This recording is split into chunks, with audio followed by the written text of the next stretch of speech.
The subcommittee will come to order. I regret in the delay.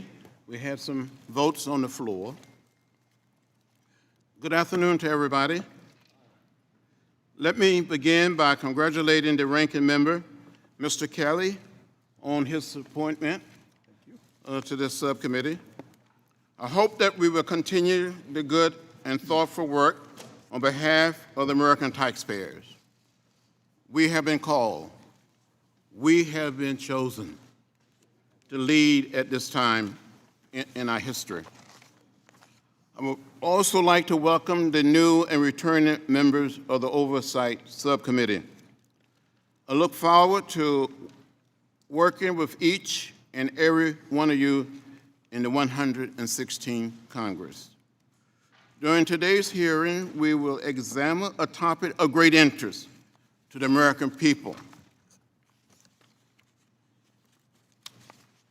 We will review whether a president, vice president, or any candidate for this office should be required by law to make their tax return available to the public. In other words, we will ask the question, does the public have a need to know that a person seeking or holding the highest office in our country obeys the tax laws? To help inform our thinking, we will review the voluntary release of tax return by presidents and others, the federal tax laws that protect taxpayers' information, recent bill including H.R. 1 that would require presidents and vice president to disclose their tax return, an Internal Revenue Service audit, a tax return filed by president and vice president. This afternoon, I am reminded that over 45 years ago, we were in a situation that is not much different than today. Many of you are old enough to remember when President Nixon faced questions about his federal income taxes during a press conference call for review by Congress of his return. He said, "In all of my years of public life, I have never profited from public service. And in my many years of public life, I welcome this kind of examination because people have got to know whether or not their president is a crook." He concluded by saying, "Well, I am not a crook." Even though the IRS wrote him a letter stating his return was correct. The investigation by Congress found that he owed almost $480,000 in tax and interest. The question that arose then and remain today are, first, should the public know whether a person who is running for the office or who is currently leading our nation paid the correct amount of tax? In the case of Nixon, the answer was yes.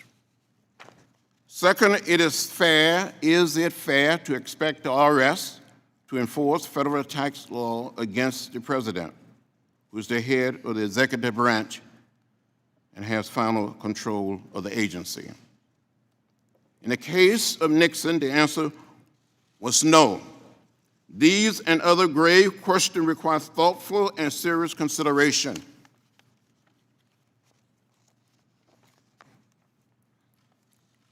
We have to do the right thing.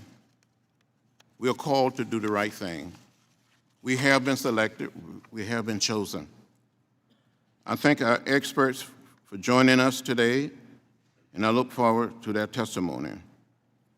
Now I'm pleased to recognize the ranking member for his open statement. Mr. Kelly.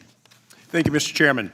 And thanks for holding this hearing today. As this is my first hearing as Republican leader on the Oversight Committee, I want to start by saying that I very much look forward to working together with you, as well as other members of the subcommittee, specifically on issues of bipartisan concern. Personally, I must say that when I found out we'd be serving together on this committee, I was particularly delighted. I so fondly remember our time in Alabama as we walked across the Edmund Pettus Bridge with my grandson back in March of 2015 to mark the 50th anniversary of the Selma to Montgomery March. At that time, George was 8 years old, and you were so gracious with him. We have many pictures of the two of us talking with George. And one of the things that George and I talked about, I said, Georgie, you and I are going to come back for the 100th anniversary of the bridge, and we're going to walk across together. He said, well, Grandpa, how old are you now? I said, I'm 65. He said, Grandpa, you're going to really be old. And I said, well, maybe you can push me across the bridge. But you took time to spend with that little 8-year-old, and he still has those pictures and those memories to go with it. So serving with you on this committee is phenomenal. And I know that you and Chairman Jenkins had good working relationship, particularly with things like the bill to redesign the IRS. And I'd like to continue to build upon that foundation in this Congress. Also, the primary role of this subcommittee, I believe government oversight is an important role for every member of Congress because we are the taxpayers' watchdogs here in Washington, as well as being legislators. Government oversight is critical to the protection of taxpayers and the safety of all Americans. As Senator Grassley once said, oversight is about keeping faith with the taxpayers and giving people confidence that the government plays by the rules or is held accountable. And that is the role I hope to play on this committee, and I look forward to serving with you in this capacity, Mr. Chairman. Now, for today's hearing, I want to start by stating the obvious. All Americans, every single American has a right to privacy in personal information contained in their tax return. That's why we have a statute in law, 6103, that covers every American from the president to your next door neighbor and your family. It mandates that the federal government must keep tax returns and tax return information private. Congress enacted taxpayer protections embedded in section 6103 of the tax code to ensure that every American's privacy and to prevent the use of taxpayer information being made public. Americans should be able to trust that the federal government or some unelected bureaucrat in Washington is not going to publicly release their tax returns without the taxpayer's consent. Tax returns can have a lot of sensitive information in them. It's not just all income and expenses and deduction. There's information on where you live, what you do for a living, what kind of car you drive, information on your bank account, which cell phone is yours, whether you have health insurance, and the names and social security numbers of your spouse and all of your children.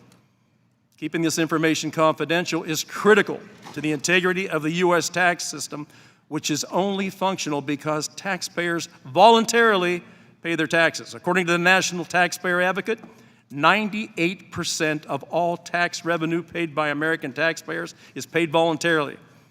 That means that only a small 2% percentage of taxes are collected through audits and enforcement. 98% is voluntarily paid. 98% of anything is a lot, so I have to take a closer look and ask why. I believe this is because of the trust the American taxpayers have in our system, and in the privacy is at the foundation of that trust. Now, some of my colleagues on the other side of the aisle have suggested using this committee as an avenue to obtain and release the president's tax returns in the name of transparency. As leaders of the Ways and Means Committee, I don't believe we have to choose between protecting privacy and promoting transparency among public officials. To begin with, Congress is prohibited by law from examining and making public the private tax returns of Americans for political purposes. Such an abuse of power would open a Pandora's box it would be tough to get a lid back on. It would set a very dangerous precedent. And the question is, where does it end? What about the tax returns of the Speaker, members of Congress, or federal employees, or for that matter, any political donors? There is no end in sight for those whose tax information may be in jeopardy. Thankfully, violating taxpayer privacy is not the only option for increasing transparency. I support the current ethics review in place, which ensure that presidents and vice presidents are held accountable to taxpayers. My colleagues on the other side of the aisle have voiced the need to have experts review the president's tax return with a fine-tooth comb. But isn't that the exact reason why the IRS, the agency with just that level of expertise, conducts mandatory audits of the president and vice president every year. Yes, that's right, the IRS audits the president and the vice president every single year, whether he or she is a Republican or a Democrat. I don't think most Americans know that's the case. I certainly didn't know it until I started doing some research myself and inquiring. In addition to IRS audits, there are also financial disclosures required. If my colleagues have a valid concern with the financial disclosure requirements, then let's come together to legislate a thoughtful solution to require additional disclosures. If there are challenges in obtaining required documents for disclosure, then let's look how we can make that process better and more transparent. But the reckless sharing of a taxpayer's private information for political purposes would be unprecedented and completely outside the bounds of Congress's role as a legislative body. Our role is oversight and certainly not overreach, and we can and must do better. Therefore, I look forward to hearing from our witnesses on how to do that better. That is, how to best protect our American taxpayers. Thank you, Mr. Chairman. It's great to be with you. Well, thank you, Mr. Kelly, and thank you for your wonderful comments about our trip to Alabama. And with your grandson, George. Yes, Mr. George. Without objection, all members' open statement will be made part of the record. Now we will hear from our panel. I ask that each of you limit your testimony to 5 minutes. I know you've been so patient, and you've been waiting for a long time, so you can, cut it as short as possible. We will not object. Without objection, your entire statement will be included in the record.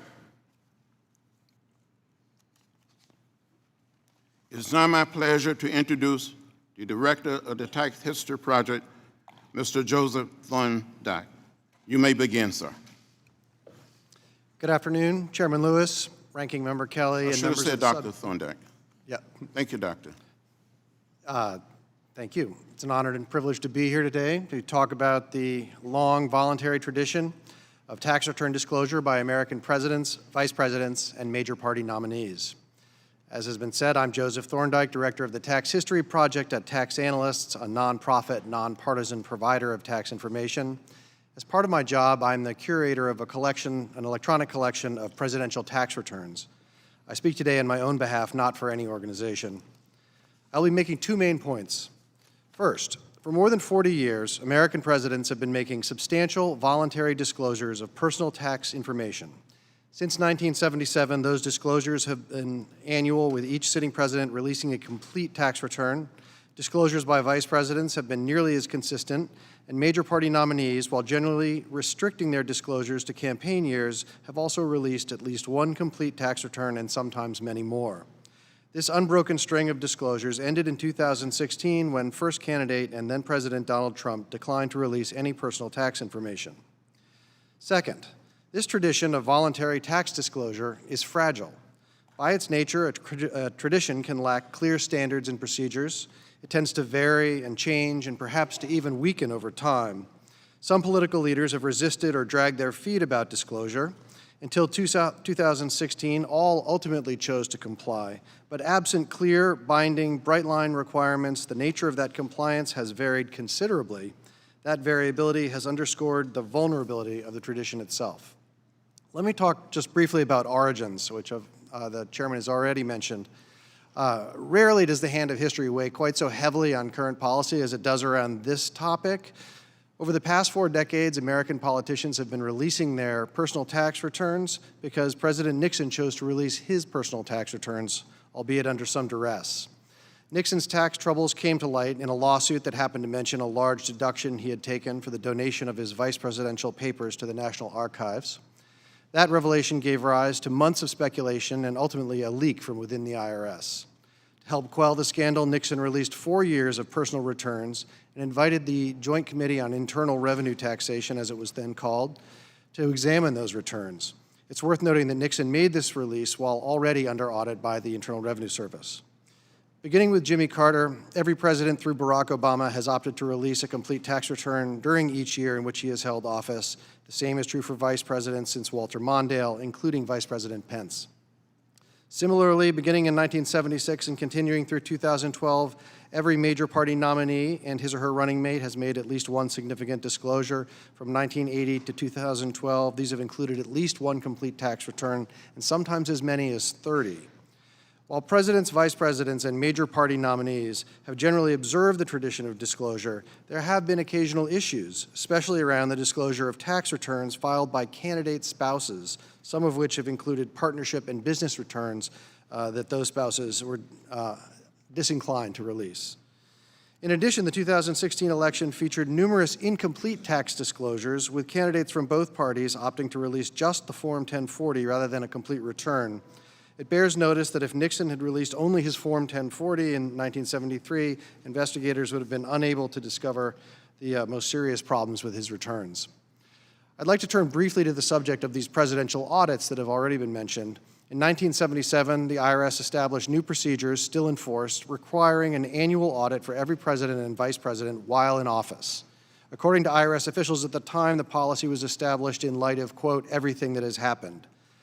The past in question was Nixon's, and the Nixon returns had actually been audited twice, the second audit finding numerous serious problems. The first had found none and had instead concluded with a commendation for the president from the IRS for the care shown in the preparation of his returns. A routine politeness maybe, but one that was disconcerting in retrospect. And indeed, that episode underscored a key question both at the time and now. Can we rely on the IRS to fairly and vigorously enforce the tax laws when applied to a president? Doubts about the answer to that question are what prompted Nixon to make his release, essentially allowing for what we would today call a crowdsourced backstop to the IRS audit. And until recently, that backstop remained in place. In conclusion, I believe that the 4-decade tradition of return disclosure is clearly imperiled, most seriously by President Trump's refusal to release his returns, but also by the growing popularity of these partial disclosures. I believe we would all be better off, candidates, the news media, historians, and public, if this informal tradition were transformed into something more substantial, well-defined, and legally binding. Absent clear standards and procedures, a tradition can be interpreted, manipulated, and ultimately diminished by anyone reluctant to observe it. And the indeterminacy of a tradition is also an invitation to endless begging, pleading, and shaming, none of which is good for the body politic. I'm happy to answer anybody's questions. Thank you very much. And now we will hear from a distinguished professor of law, Professor Vian from the University of Virginia. Thank you, Mr. Chairman, Ranking Member Kelly, other members of the subcommittee and committee. I'm a law professor at the University of Virginia and a former chief of staff at the Joint Committee on Taxation. My testimony concerns the existing authority of the committee to obtain and disclose the tax return information of any taxpayer, including the president, vice president, and any business that they own. I have 3 points to make. First, the chairman of the committee may request the tax return information of any taxpayer from the Treasury Secretary, who is obligated to furnish it. I don't see any wiggle room in the statute for the Secretary to refuse a request. I believe Congress drafted the authority without conditions to match the unrestricted right of the President at the time to access and disclose any tax return. Should the Secretary refuse, we would be in uncharted territory. The authority appears to have been rarely invoked since its creation in 1924, and I know of no instance when a request has been refused. If a court were to become involved, it might look to precedents involving congressional enforcement of a subpoena. Those cases generally indicate that Congress must act with a legitimate purpose, meaning generally a purpose consistent with its constitutional responsibilities. The chairman, therefore, would be well advised to request tax return information only if he has a legitimate purpose. Second, if it has a legitimate purpose, the committee may submit any tax return information to the House. The present statute places no condition on this authority, but as originally passed in 1924, the committee could submit only, quote, relevant or useful, close quote, information to the House, words that were removed by technical amendment in 1976. In recent research, I examined the meaning of these words very closely and concluded that they required the committee to have, at a minimum, a legitimate purpose for submitting tax return information to the House. I also concluded that the meaning did not change even after the removal of the words in 1976. I believe the amendment in 1976 was a mere technical drafting change with no substantive effect. In short, the committee must have a legitimate purpose to submit tax return information to the House. Since the submission might result in public disclosure, the committee should act only if it has a legitimate purpose to disclose the tax information to the public. Finally, since 1976, the Tax Committee authority to obtain and submit tax return information is the sole means by which Congress can make public disclosures of such information. The authority, therefore, should be interpreted in a manner that does not frustrate Congress's informing function with respect to such information. I provide an example in my testimony of why the legitimate purpose for tax committees to act should not be limited only to purposes within the specific legislative jurisdiction of the committee. Rather, a permissible purpose should include any responsibility given to Congress under the Constitution. Congress, in effect, placed tax return information in a locked safe in 1976, but it preserved one key for purposes of disclosing the information to the public. It gave that key to the tax committees. The law, therefore, should be interpreted to enable the tax committees to use that key in appropriate and necessary circumstances. Thank you very much. Thank you very much, Professor Ian, for your testimony. And now it is my pleasure to present Stephen Rosenthal, a senior fellow at the Tax Policy Center. You may begin, sir. Chairman Lewis, Ranking Member Kelly, members of the subcommittee, and other members of the Ways and Means Committee. Thank you for inviting me to speak today on disclosing presidential and vice presidential tax returns. My name is Steve Rosenthal. I'm a senior fellow at the Tax Policy Center. I am speaking only on my own behalf, and my views should not be attributed to any other organization or person. I would like to highlight 3 points from my testimony. First, disclosing tax returns of presidents, vice presidents, and candidates for these offices is important because it increases public confidence in the government and support for our voluntary tax system. As Ranking Member Kelly observed, our tax system is based on self-assessment. For it to work properly, taxpayers must be confident that it is fair. In my view, disclosure of tax returns to the public can help. Tax returns reveal effective tax rates, which is the amount of taxes divided by taxable income. Effective tax rates are useful to measure whether a taxpayer makes a fair share payment of taxes. Tax returns also show to the dollar the source and nature of income, losses, and deductions.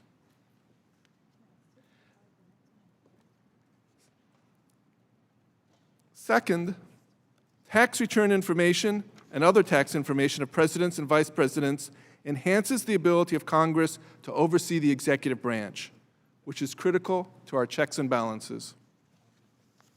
Congress may, for example, use tax information to evaluate the fairness of IRS audits, investigate potential financial conflicts, or to develop new tax legislation or other legislation. Third, there are 2 paths to obtain tax information on presidents and vice presidents. As Professor Yin has observed, existing law, Section 6103F of the Tax Code, permits the Committee on Ways and Means to request tax information on presidents or vice presidents that is held by the IRS. And new legislation, like H.R. 1, would require presidents and vice presidents to disclose a minimum number of years of tax returns. Both paths are important in my view. The existing tax code permits the committee to request tax returns and other information held by the IRS. The scope of the committee's request would be based on its purpose for the tax information. Some information, such as IRS audit work papers, would help the committee evaluate the fairness of an IRS audit. Other information, such as related business and trust returns, would help identify potential financial conflicts. After reviewing the information, the committee could exercise its discretion to determine whether and how to release it. Now, new legislation, such as H.R. 1, can require presidents and vice presidents to disclose publicly a minimum number of years of tax returns. But Congress cannot anticipate all of the information to require in the future. It may not foresee how a future president will make his or her income or what potential conflicts may arise. But Congress could still use Section 6103F to obtain extra years of returns or wider information on a president or vice president, if appropriate. In summary, the public would benefit from the disclosure of tax returns of presidents and vice presidents and candidates for these offices. Congress would help fulfill its oversight responsibilities by obtaining tax information and vice presidents as appropriate. And there are two paths to obtain the tax information, one in existing law and one in proposed legislation. And in my view, both are important. I'm happy to take any questions. Thank you. Thank you for your testimony. Now it is my pleasure to present Mr. Noah Bookbinder. Thank you for being here. I think I remember in another time, another period, your father. Thank you for being here. Chairman Lewis, Ranking Member Kelly, members of the committee, thanks so much for the opportunity to appear before you today to talk about key reforms included in H.R. 1, the For the People Act. My organization, Citizens for Responsibility and Ethics in Washington, or CREW, focuses on reducing the negative influence of money in politics, promoting ethics in government, and increasing transparency in our institutions. In all of these respects, the For the People Act is a vital first step in restoring trust in our democratic systems. I'm here today to speak to one aspect of this important legislation, the need for transparency in presidential and vice presidential tax returns. As others on the panel have explained, President Trump's continuing refusal to release his tax returns is a departure from the practice of candidates and presidents of both parties over the last 40 years. The For the People Act would codify this common sense principle of good governance for presidents and vice presidents. There are a number of important things the public can learn from a president's or vice president's tax return. For example, the president could be concerned with whether the president, vice president, or a candidate paid his or her fair share of taxes. And if this seems like a far-fetched consideration, it's worth recalling the recent blockbuster report that President Trump's family appears to have engaged in an elaborate, decades-long tax avoidance scheme. Or the public could want to know more about how a president or vice president approaches charitable giving.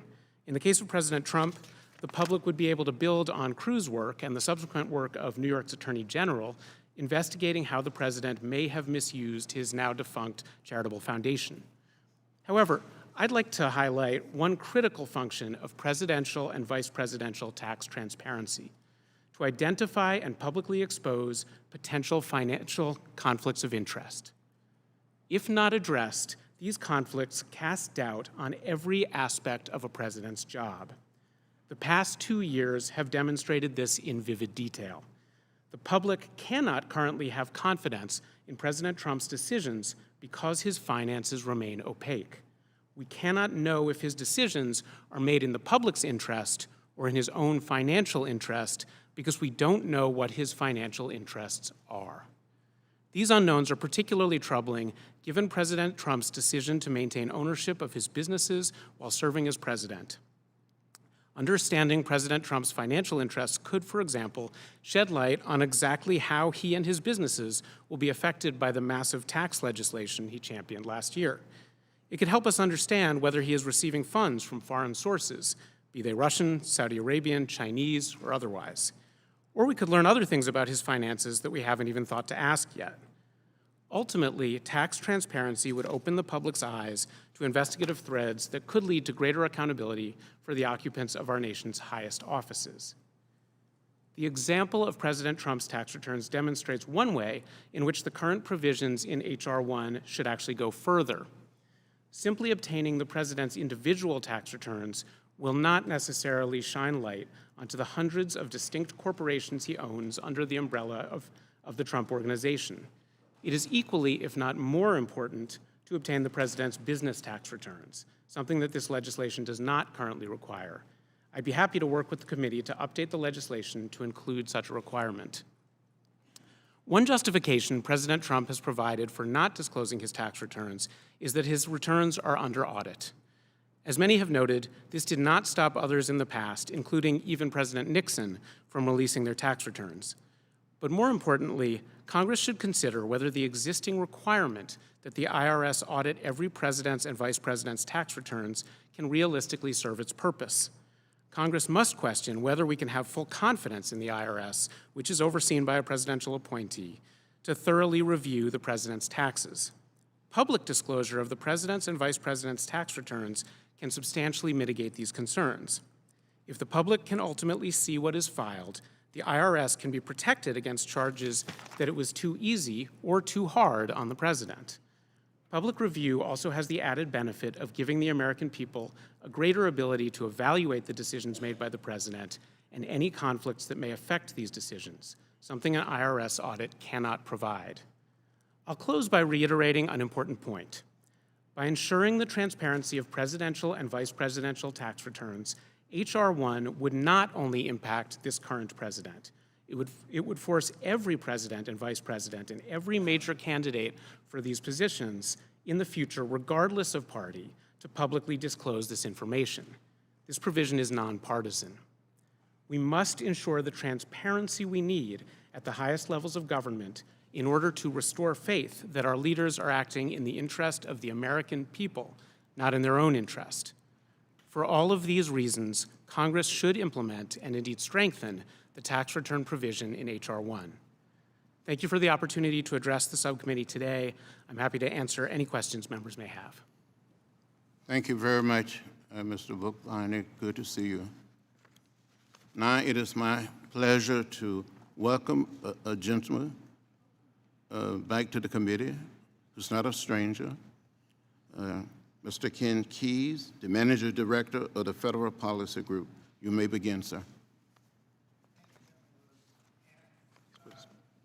Your mic. Thank you. Thank you.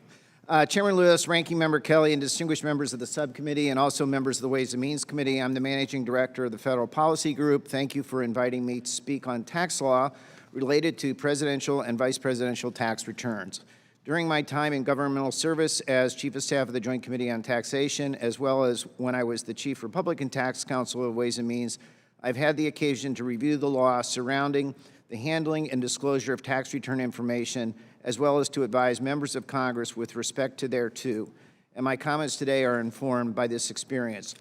Section 6103A of the Internal Revenue Code specifically provides, quote, returns and return information shall be confidential, and except as authorized by this title, no officer or employee of the United States shall disclose any return or return information obtained by him in any manner in connection with his service as such an officer or employee or otherwise under the provisions of this section.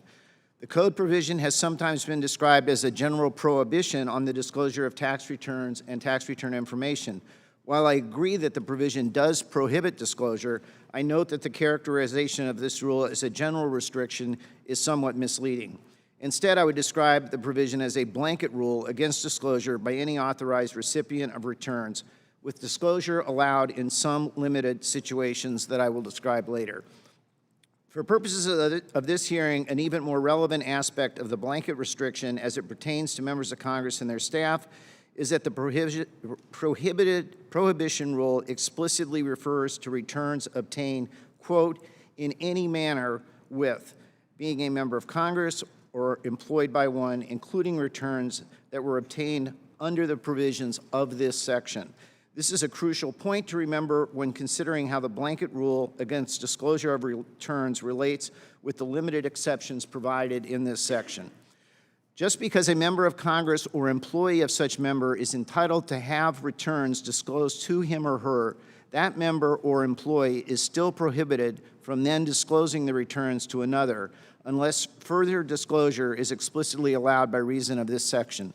To willfully do otherwise is to commit a felony punishable by up to 5 years in prison. As for the exception that is relevant to members of Congress and their staff, I read the plain language of Section 6103F and find no comfort whatsoever that any public disclosure of tax returns is clearly permitted. A sentence in Section 6103F does refer to one of the three listed committees submitting returns it has received to the Senate or House, or both. This sentence explicitly says nothing about permitting disclosure to the public. It likewise says nothing about public disclosure being permitted when members have a valid legislative purpose and does not say that the permissive disclosure to the Senate or House overrides the blanket restrictions. Thus, since every disclosure of returns is prohibited unless it is explicitly allowed, the only conclusion I could feel safe adopting is that disclosure can be made by a listed committee to the House or Senate members generally, but that such disclosure can go no further unless permitted by some other section of which there is no relevant part. Further, while I acknowledge the existence of a colorable argument that the so-termed speech and debate clause of the U.S. Constitution could prevent prosecution of a member of Congress or staff member for a violation of the tax return confidentiality rules so long as the act was undertaken in furtherance of the performance of their legislative tasks, I would observe that this clause has never been tested or applied by the Supreme Court in the context of a felony violation under Section 6103. Thus, if I were advising a member of Congress and any of their staff, I would tell them I could provide them no firm comfort on what this clause actually allows them to do with respect to tax returns when they have legally received them under Section 6103. In my mind, the risk to such members and staff is grave when one considers the potential penalties. Given everything I have briefly described above, I would never feel comfortable advising a client that he or she could safely disclose, let alone make public, any tax return in a manner that was not unequivocally enumerated in Section 6103. In my capacity as Chief of Staff of the Joint Committee on Taxation, I never did so, nor would I have counseled any of my staff, any member of Congress, or any congressional staff to ever do so. That concludes my formal remarks. I thank the subcommittee for this attention, and I'd welcome any questions. Thank you very much, Mr. Keyes, for being here. I want to thank each member of the panel for being concise, and we want you to continue to give a short answer. The hearing is now open for question. I ask that each member follow the 5-minute rules, and all members should have an opportunity to ask and answer questions if we follow the 5-minute rule. That's for the panel also, okay? Professor Yen, does the tax law provide any basis for the Secretary of the Treasury to refuse a request for tax information from the committee? The statute provides no basis for a refusal. Furthermore, Professor Yen, can a person release his or her tax return while under audit? I know of no restriction that would prevent a taxpayer from disclosing information even if it's under audit. Well, we've heard some people say, I'm in audit and I cannot release any information. Well, I think that, that if I were advising a client and my client's return were under audit, I may well want to have the client not share the information very broadly, and I would provide that advice to the client. But if the question is there anything under the law that would prevent a taxpayer from disclosing information that is under audit, the answer is I don't know of any such prohibition. Well, thank you very much, Professor. I now yield my remaining time to Mr. Pasquale, who's been a leader in this effort. Thank you, Mr. Chairman. Thanks for holding the hearing, and thanks for your courtesies. Every president should release his or her tax returns to the public as a matter of course. And when we have cause for concern over conflicts of or tax violations, we have every reason to use the authority given to this committee. The law is on our side. 6103 is very clear. 6103F is even clearer, that section of it, of what we have the responsibility to do. For 2 years, I've been highlighting this committee's authority to do so.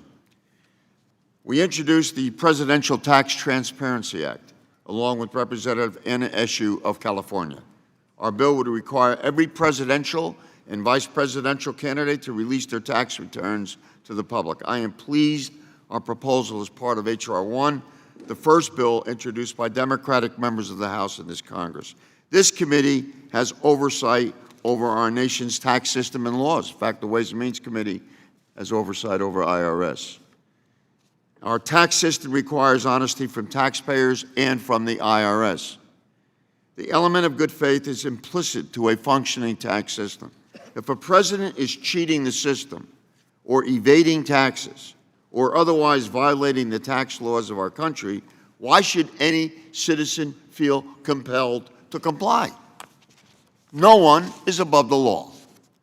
I want to get into questions because we have great witnesses who've laid it out better than I can. But before I do that, I want to enter into the record, Mr. Chairman, with your approval, 3 specific articles that I think go to the very center, the very heart of this issue, and we're introducing them now. I ask unanimous consent to enter into the record the chronology of actions taken by this committee and by the full House by using 6103 to obtain the President's tax returns, so that the record has that. The record illustrates the broad support. Mr. Rosenthal. Thank you. Have you ever looked at a president's tax returns, and if so, what did you find? Since you participated in that expose last summer in the New York Times to some degree, what did you find, Mr. Rosenthal? So I've worked at the Tax Policy Center for 7 years. I've been through 2 presidential cycles. Speak up, please. I've worked at the Tax Policy Center for 7 years. I've been through 2 presidential cycles. I've been asked many questions about what has been released by candidates and office holders. With respect to, say, President Trump, I've seen, or at least believed to have seen, his 2005 and 1995 returns, which, in my judgment, showed some aggressive tax planning.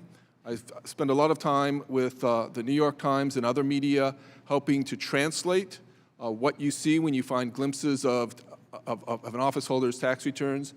And we've been able to determine, in some instances, using other court documents and the like, for instance, the most likely source of the $916 million of losses that the president generated in the 90s and could have eliminated his taxes for a couple of decades. So I've seen a lot, and I've published my findings in various periodicals, and there is a lot to find. Mr. Chairman, thank you for yielding, and I appreciate it very much. We'll be back later. Well, thank you very much. I understand now that Mr. Kelly would like to defer to later. I now recognize the gentle lady from Indiana for 5 minutes. Thank you, Mr. Chairman. Thank you to you experts that are here. We so much appreciate it. I'm grateful for the information you bring with you. I'd like to direct my question to Mr. Thorndike. Are presidential candidates required to release their tax returns? No, they're not. In your experience researching the history of presidential returns, is there a set of rules that governs what presidential candidates do and do not have to release? There are no written rules. There are norms, but that's hard to describe them as like well-defined. Or There's- required, right. So presidential candidates can choose what tax return information, if any, to release. Isn't that correct? Yes, and indeed they have, which is why they've varied quite so dramatically over time. So, Mr. Thorndike, how many years of returns is typical for a presidential candidate to release? It's really not possible to answer that. We're typical with anything. I mean, it ranges from 1 to 33. So there's no set number. And there's not even really a trend. I mean, there are some single releases in the beginning. There are a couple recently that released only 2, but Jeb Bush released 33 this last time around. So Right, there's no set number. There's no obvious trend. Right. Then in the 40-plus years of presidents and presidential candidates releasing their returns, have they ever released the returns of businesses in which they have some form of involvement that you're aware? So I cannot answer that question definitively because we don't actually have a lot of those returns, which were released as a part of a campaign, but are not archived anywhere, so we don't know where they are anymore. Senator Romney did, when he ran, he did release returns for some of his family trusts. Those are the only ones that I am certain about. There are a few times when candidates, or more specifically the spouses of candidates, have refused to release tax returns related to trusts or other businesses. Once Geraldine Ferraro's husband, and then again Senator Kerry's wife. But to summarize your responses, Mr. Thorndike, presidential candidates are not required to release their returns. There is no standardized process for releasing presidential returns. The level of disclosure varies widely, and business income tax returns have not been a part of the disclosure process. So really, Mr. Thorndike, what we're talking about here, and I believe you called this voluntary disclosures, what we're talking about here is an informal tradition. It's not a law. It is not a law, and it's an informal tradition, a long one, but as I say in my testimony, I think those sorts of traditions are not the way to handle these sorts of issues. If we believe that this kind of disclosure is important enough that we want them to do it, then we should require it. If we don't think it's that important, then we don't need to require it. I don't think we should let a tradition handle it. And yet we're holding this hearing today under the guise of an academic discussion when in reality, this is all about weaponizing our tax laws to target a political foe. Doing this, I believe, sets a dangerous precedent, eroding the very laws put in place to protect the private tax return of each and every American. Privacy and civil liberties should still matter in this country. And I, for one, am here to protect every single individual in this country, every single American. And with that, Mr. Chairman, I yield back. Pursuant to the Committee Rule 14, and based on the members in attendance, we will question the witness, 2 Democrats to 1 Republican. The chair now recognizes Ms. Dabini. Thank you, Mr. Chairman, and thanks to all of our witnesses for taking your time to be with us today. I want to start with you, Mr. Keyes. Given your testimony, would you have advised committee Republicans to release taxpayer information in 2014? No, I would not have advised them to do that. Thank you. Also, current policy requires that presidential tax returns be automatically reviewed, but I'm concerned that the IRS may not have the ability to accurately and fairly carry this out free from political pressure. And so, Professor Yin, according to the report on the impeachment hearing, President Nixon reportedly received a letter from the IRS stating, quote, "Our examination of your income tax returns for the year 1971 and 1972 reveal that they are correct. I want to compliment you on the care shown in the preparation of your return," end quote. Upon exam, a congressional investigation found that President Nixon actually owed nearly $480,000. What does this show about the ability of the IRS to impartially review the president's tax returns? Congressman Delmeni, I can't comment on the impartiality. I think it is suggestive that there was a problem, whether it's simply incompetence or partiality, I don't know. In fact, what happened in that instance is after the Congress, the Joint Committee did its determination, the IRS went back and actually audited again and essentially confirmed the Joint Committee's determination and reversed its own first determination. So there was obviously a problem with the first audit, but I can't tell you whether it was out of a feeling of partiality or whether there was undue influence or simply some people weren't doing the job they're supposed to be doing. But by allowing others to review those documents, we were able to find out that they were not actually correct.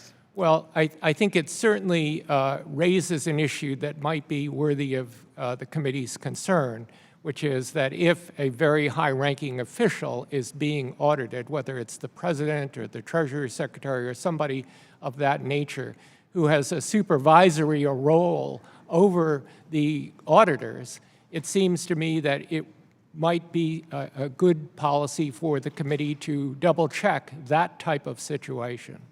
Thank you. Dr. Thorndike, given the current pressures on the IRS and what happened with Nixon, should the IRS requirement to audit tax returns of presidents and vice presidents be codified? Your microphone. As with the disclosure requirements, I think that these would be better off codified than handled through the internal policies of the IRS. I just wanted to add that during that Nixon episode, there was very real debate and real concern about the sufficiency of an IRS audit, and there were calls for outside auditors, or what that even meant, they weren't sure, and eventually their answer was the Joint Committee could be that outside auditor, but there was real concern that the IRS had missed this the first time through. Part of the explanation is that they actually had a change of commissioner in the middle of it, and the new commissioner, I think, took a much more vigorous approach to this. But I think it's quite reasonable for people now to worry, based on the actual experience in the Nixon administration, that the IRS may not be able to really vigorously enforce the law relative to the president. I think they try very hard. I don't mean to slander the IRS. I see this as a structural problem, not as a criticism of the IRS itself. Thank you. The committee, Professor Yen, I'll go back to you. The committee must make a written request to receive a return. Is there any limitation on what returns or return information can be requested? No, there is no limitation. The committee can ask for anything it wants. I think good practice would suggest that the committee be somewhat targeted in your request simply because it would take a lot of time if the requests were very broad. Thank you. Thanks to all of you, and I yield back, Mr. Chairman. The chair now recognizes for 5 minutes, Ms. Sanchez. Thank you, Mr. Chairman, and to our witnesses, your testimony has been informative as we work through this very important issue, so I want to thank you first and foremost for being with us. I think it's long past time for this committee to do its constitutional duty and operate as a co-equal branch of government, and I can say that I've been proud to be part of the committee and House floor efforts to properly exercise our authority, because as members of Congress, we take an oath to uphold and defend the Constitution. And when we swear that oath, we recognize our responsibility and our duty to uphold the integrity of this institution. Holding the executive branch accountable is a bare minimum step, I think, in fulfilling that constitutional duty. To me, here the facts are pretty simple. The American people deserve a full picture of potential conflicts of interest for those who have the privilege of holding the highest elected offices in our country, or those who aspire to hold them. Transparency is a pretty good thing. The American people have the right to know the financial interests of those that are crafting policy that affect them, and hearings like this and passage of legislation like H.R. 1 will move our country forward, not backward, in the issue of transparency. Since this administration began, we've seen countless examples of why this information should have been disclosed, like in every other presidential candidate in modern history has done before for the last several decades. From tax reform to dealing with foreign entities and individuals, the American people deserve to know exactly whether their executive stands to personally benefit or be unduly influenced. The personal business endeavors of the leader of the free world should be held to very high standards indeed. Dr. Thorndike, you previously mentioned that you would like to see the release of tax returns codified. Are you worried that this tradition, because it is just a tradition right now, is being eroded? I am concerned that it may, in fact, be completely broken, and I think that we can't count on traditions. If we believe that this sort of transparency is important, and I do, then we can't really depend on a tradition to get the job done. And I mean, just as an example of that, let's think about maybe the most hallowed tradition in American politics, which was the two-term presidency, which was revered by everyone until it wasn't. And when Franklin Roosevelt broke that tradition, Congress responded by actually making it a law, or the nation responded by making it a part of the Constitution. I think if things are important enough, and I believe that transparency is one of those things, we should in fact require them legally rather than just hectoring people to try to get them to do what we want them to do. I happen to agree. And Mr. Thorndike, if presidential hopefuls' tax returns are released, they are redacted so that sensitive information like Social Security numbers and other important information is not released to the public. Is that correct? Yes, the Social Security numbers have been blacked out for a long time. They were not originally. I think this was before the era of rampant identity theft, but they have been now. They are routinely. I mean, presidents have been blacking them out for 40 years. Thank you. Professor Yin, you just heard Mr. Keyes' testimony. Do you have any comments with respect to his testimony? Yes, I do. I think a few words of history would help to clarify the misunderstanding that Mr. Keyes seems to have on this point. In 1924, when this when Congress began thinking about the law that is before us today, Secretary Mellon vigorously objected and was concerned specifically about the potential disclosure of the tax return information to the public. And he urged over on the Senate side in a Senate hearing 2 changes. One is, he said, any committee that receives the information must do it in closed session. And second, if any of the information goes to the full House or full Senate, it also must be done out of public eye with nothing included in the congressional record. Congress in 1924 agreed with the first step, which is why if you were to seek information today, you would need to do it in closed session. But it specifically rejected the second step. And the reason was that it was inconsistent with the congressional goal in 1924, which was, as a co-equal branch of government, it wanted to give itself the exact same rights as the president had.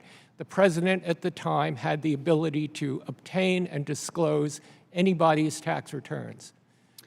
Fast forward to 50 years later, the same issue arose in 1976, and what Congress did is they took away the ability of non-tax committees to make disclosures, but they did not take away the tax committee right. Just if I could add one final point, which is that some of you may be wondering, well, why does the statute, as Mr. Keyes suggests, the statute only says you may submit and not make a public disclosure? And although I don't find anything specific in the historical record on that point, I think there's a very easy explanation. And it goes to the fact that in the mid-1920s, party affiliation was not nearly as important as it is today. So there were a lot of progressive Republicans who tended to vote with the Democrats on issues like this one, issues of disclosure, investigations, and so forth. Meanwhile, Congress was controlled by the old guard Republicans. So the leaders of Congress did not want a single committee to make the determination of whether something is disclosed to the public or not, because they didn't know what the specific makeup of that committee might be. It may have a number of progressive Republicans on it who would vote in favor of disclosure. They wanted the full House or the full Senate to make that determination. Thank you, and that's why they developed this procedure where all the committee can do can be to submit Professor to the Yin. House and Senate. Thank you. Thank you. I'm sorry, my time has expired, but Mr. Chairman, I would ask unanimous consent to submit a letter from the former acting director of the Office of Government Ethics, Dan Fox, in support of Title 10 of H.R. 1. Thank you very much. Thank you, Mr. Chairman. The chair now recognized for 5 minutes, Mr. LaHood. Thank you, Mr. Chairman. I want to thank the witnesses for your testimony here today.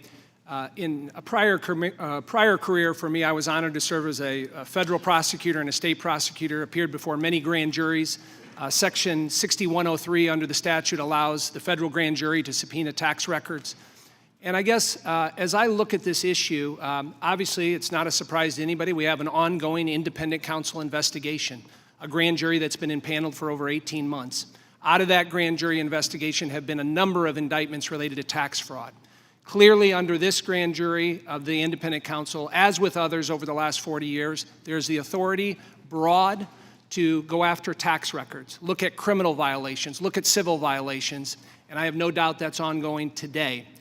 And I guess as I look at this, I'm a little perplexed and confused on why we would give the authority, or why we would have the chairman of the Ways and Means Committee ask the Department of Treasury for the president's tax records.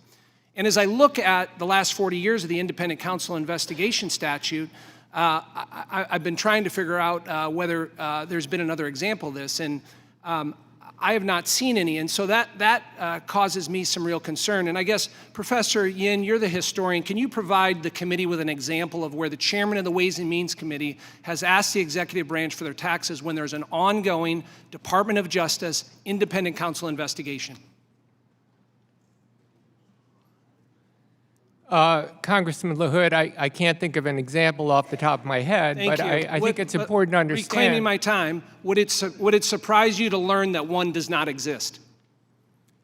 Well, again, I can't think of one off the top of my head. The authority itself has been rarely invoked, so Thank it's you. really just a handful of situations. Thank you. Dr. Thorndike, can you provide the committee with an example of where the chairman of the Ways and Means Committee has asked for the president's tax records when there's an ongoing independent counsel Department of Justice investigation?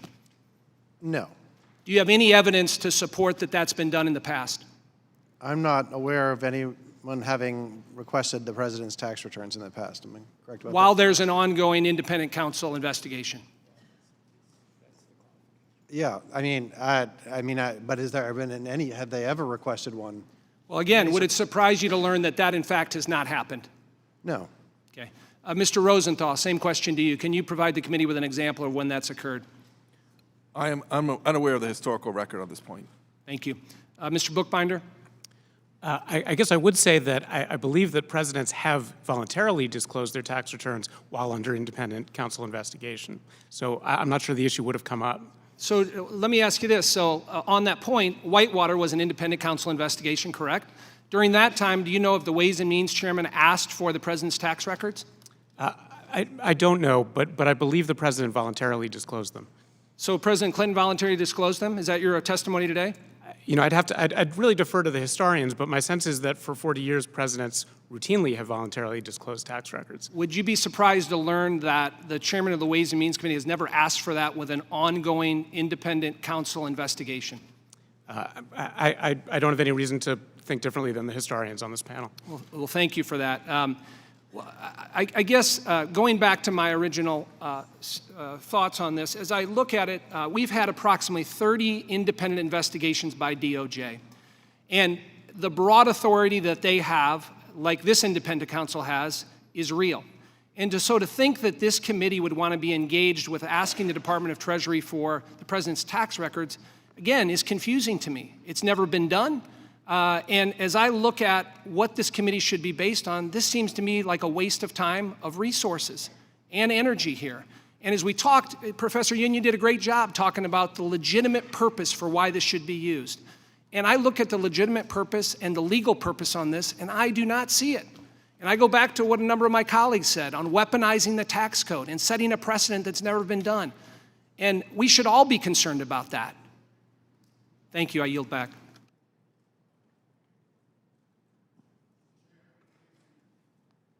Now recognized for 5 minutes, Mr. Swansea. Thank you, Mr. Chairman. Thank you so much for conducting this hearing, and thank you to the witnesses for your time and for your expert opinions. Dr. Thorndike, I was going to ask this question, but just in response to my friend Mr. LaHood's questions, did President Clinton voluntarily disclose his tax returns? Yes, every year that he was in office and while running. So there would have been no need for the chairman of Ways and Means to ask for his tax returns, despite the fact there was an investigation going on because they were disclosed publicly. Yeah, I mean, more generally, there would have been no need to request any president's tax returns in the last 40 years because they've all been a matter of public record. Okay, I really want to focus on HR 1 and the conflict of interest questions. That's the thing that I'm most concerned about. We have a duty here to try and protect the American people and to make sure that we're doing our jobs. This can't be a partisan thing. It's got to be something we're doing to follow our duties under the Constitution to make sure that the public has the information that they need. Mr. Thorndike, you told me earlier that you were, your doctorate's in history of 20th century politics in America.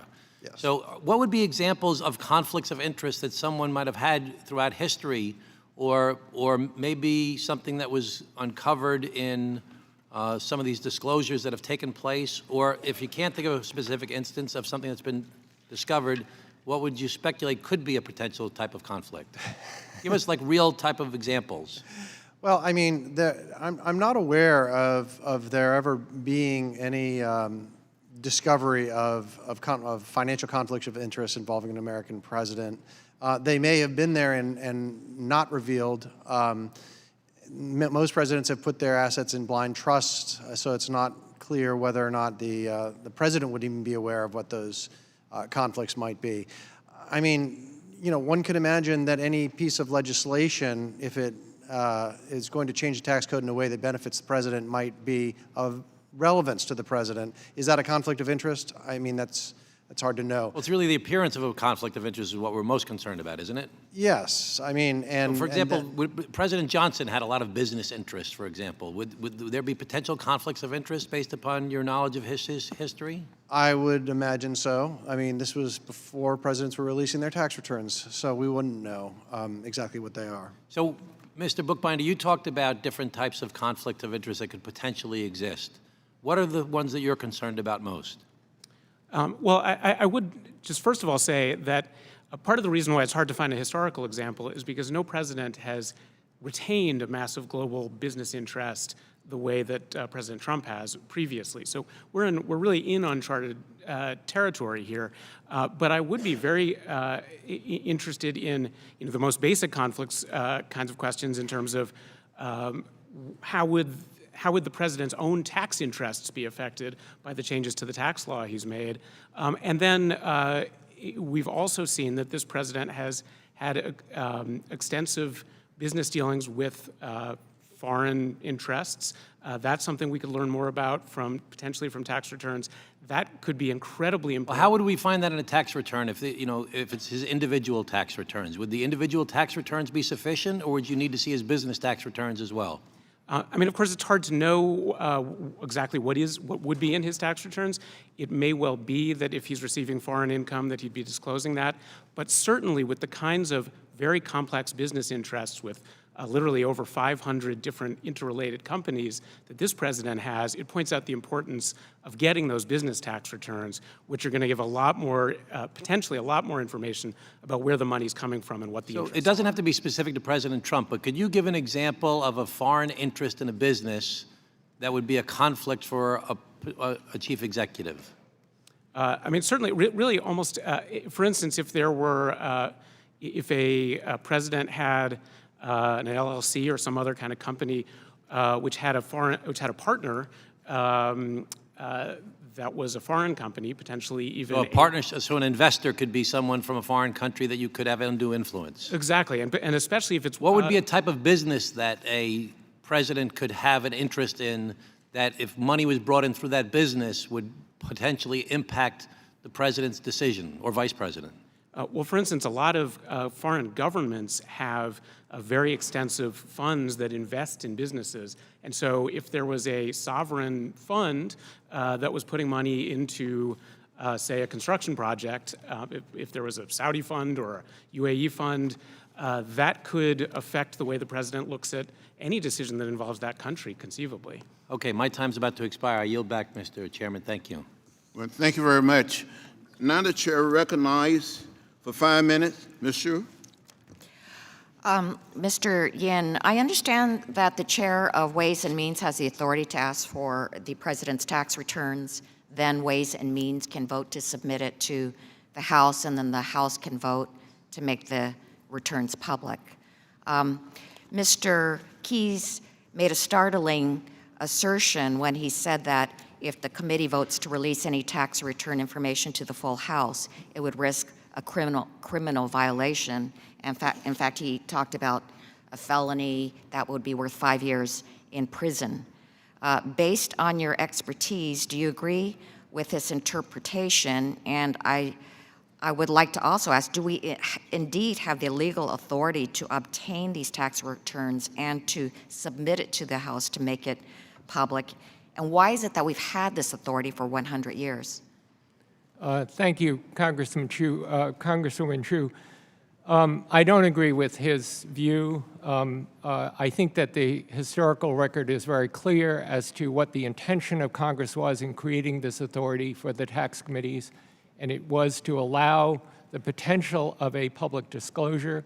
I think that to think otherwise right now would require us to believe that Congress forfeited its ability to exercise its informing function with respect to tax return information. That is, nobody could ever inform the public about any matter of importance to the government if it involved the disclosure of tax return information without suffering a criminal penalty. I don't believe that's the case. That would be an inconceivable outcome in my view. And I would further add that in the few instances where this authority has been used, in every single instance, there has been a public disclosure at the end of that exercise of the authority. And I just commend to you the floor statement of former Ways and Means Chairman Wilbur Mills in 1974, when he submitted the Nixon report to the House, and he explained in just a few paragraphs exactly his understanding of what he was doing and why he was doing it. And it is exactly consistent with the idea that he was doing it so that the report could become public. Mr. Bookbinder, some opponents of requiring the disclosure of presidential tax returns, as written in H.R. 1, argue that candidates are already required to file a financial disclosure form, or OGE Form 287E. Can you explain the primary differences between the information found on the disclosure form and the information found on a tax return, and why it would be critical, in fact, to have a tax return above the financial disclosure? Sure. There are a number of differences. One of the most stark ones is that for instance, for income on a financial disclosure, any income over $5 million, there's simply a box that says over $5 million.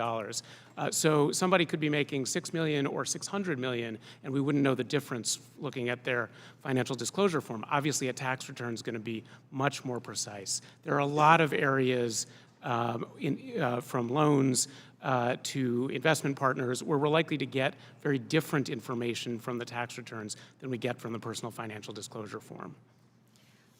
How about the issue of whether the candidate has paid taxes or has avoided taxes? Absolutely. I mean, that's the personal financial disclosures are not going to provide any information about what taxes somebody paid. They're not going to give any information about charitable giving. And those are things that are potentially very important for the American public in evaluating a candidate and evaluating a president. And Mr. Rosenthal, you said you discussed when it would be appropriate to submit a request under Section 6103, for instance, when there has been a refusal by the office holder to divest financial interests in a large empire or a refusal to transfer their interests in a blind trust. Why is it important for Congress to obtain the office holder's tax returns and other tax information? Well, in my written testimony, I described the unusual circumstances in which the committee might yet seek information from tax returns, one of which being if the president has not divested his financial interest in a sprawling business or transferred to a blind trust. In that circumstance, the possibility of the president having income from many different sources is pretty likely.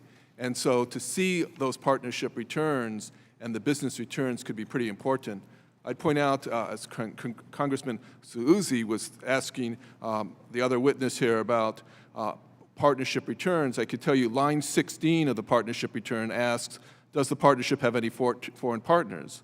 Line 20 asks of a partnership return, enter the number of partners that are foreign governments.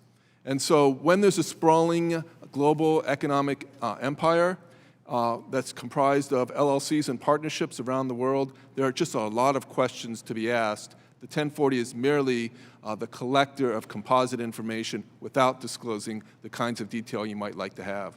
Thank you. Very good question. Saves me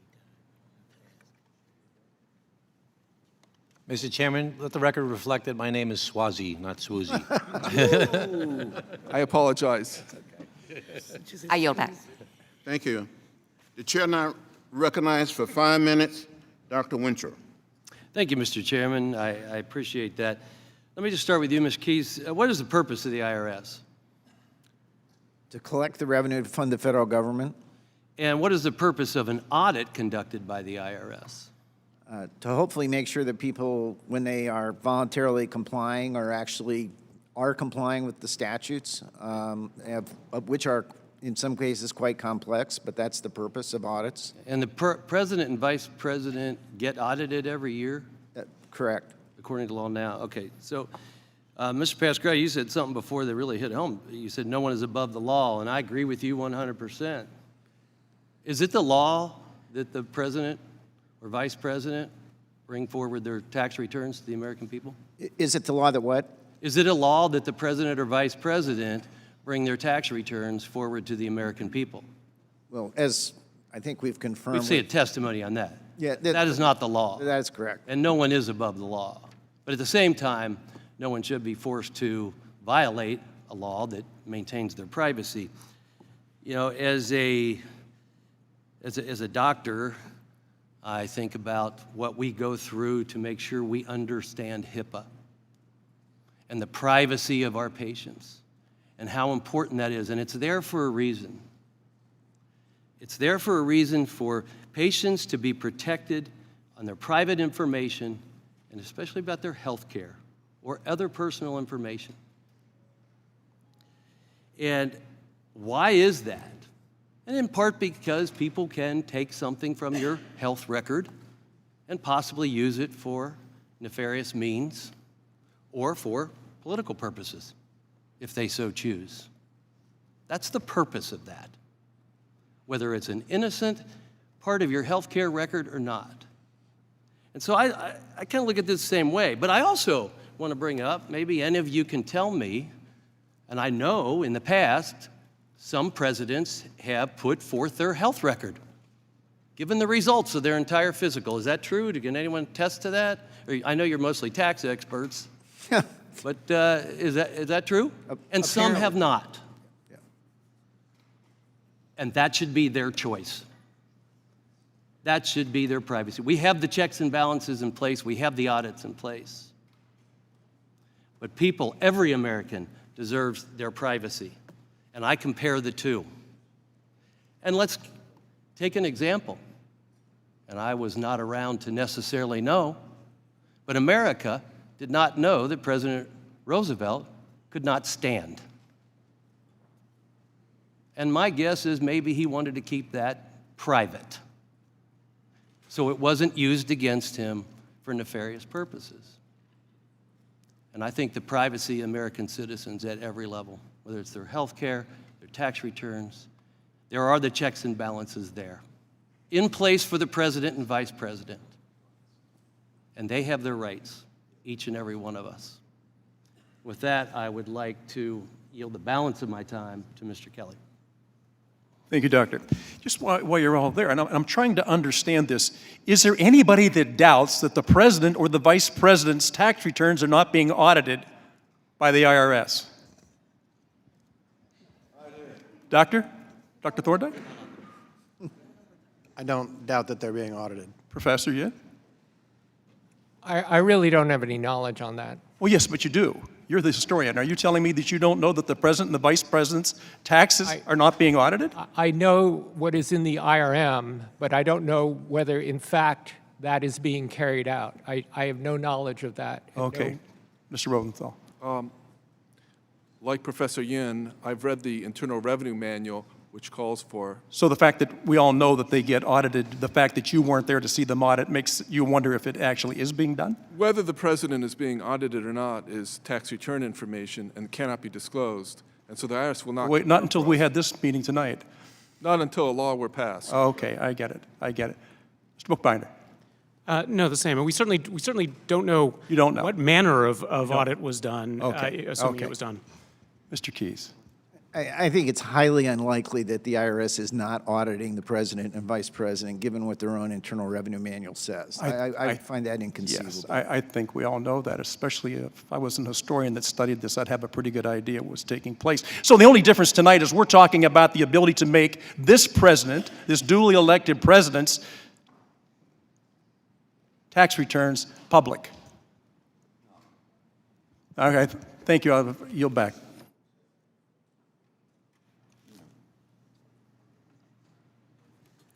The chair now is pleased to recognize for 5 minutes Ms. Moore. Thank you so much, Mr. Chairman, and I am, again, so pleased to be a member of this subcommittee and appreciate the witnesses for their patience today. I just came off of the Financial Services Committee on this body, and one of the things that we were looking at was the unusual lending pattern of Deutsche Bank to the President of the United States. Deutsche Bank had a subsidiary called VTB. I can't say the Russian name, so VTB. At some point, I'm just giving you background for my question. Donald Trump had borrowed $600 million and owed another $300 million, and they had called for a $40 million payment, and he said it, as a result of an act of God, the financial meltdown in 2007-8, that he shouldn't have to pay it back. He was in court in New York, didn't want to pay Deutsche Bank back. Suddenly, he left the commercial real estate division of Deutsche Bank and went to the private wealth fund, VTB Bank, a bank that certainly had many Russian oligarchs who invested in that. And suddenly, his debt was paid off, and they offered him an additional $25 million. VTB Bank also is associated with this spy that was just the sanctions removed and so on and so forth. So other banks couldn't believe it. They said, "Are you effing kidding?" When Donald Trump was given this loan by Deutsche Bank. So we have a letter here from our distinguished ranking member saying, if there are valid concerns with financial disclosures, then let's come together to legislate a thoughtful solution to require additional disclosures. And this has been quoted a lot by members here. And so I'm wondering, he goes on to say that we ought to improve our ethics laws. Are there any ethics laws or any audits that will help us get to this unusual lending activity under Deutsche Bank that any of you on the panel can think of? Dr. Thorndike, Dr. Yin, Mr. Bookbinder. If we want to look at the business transactions, the line, did you say line 40 on the 1040, that is going to give us the information that we need regarding these business partnerships, relationships, and loans. Yes, sir. Just a quick comment. I think that tax return information may provide useful leads for additional inquiries along the lines that you're describing. I'm not suggesting that the tax return information in and of itself would find some smoking gun that would satisfy your inquiry, but there may well be useful leads that you could pick up from the tax return information that with additional inquiries. Do you think IRS audits would give us that lead? Or voluntary disclosures of just the front page of the 1040 versus the attachments? No, I'm sorry, Congresswoman Moore. I'm talking about if the committee were to seek information, they would then have whatever return information that they sought. And from that information, that there may well be helpful leads along the lines of your inquiry. Any of you, Mr. Bookbinder, the distinguished ranking member said that we ought to strengthen our ethic laws. What ethic laws is he referring to that we could strengthen in order to clear up this mystery about Deutsche Bank's relationship with Trump and the Trump organizations?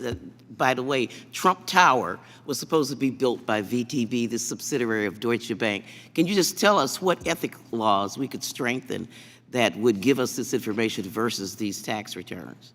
Well, I do certainly think there is room to make the financial disclosure forms more rigorous than they currently are.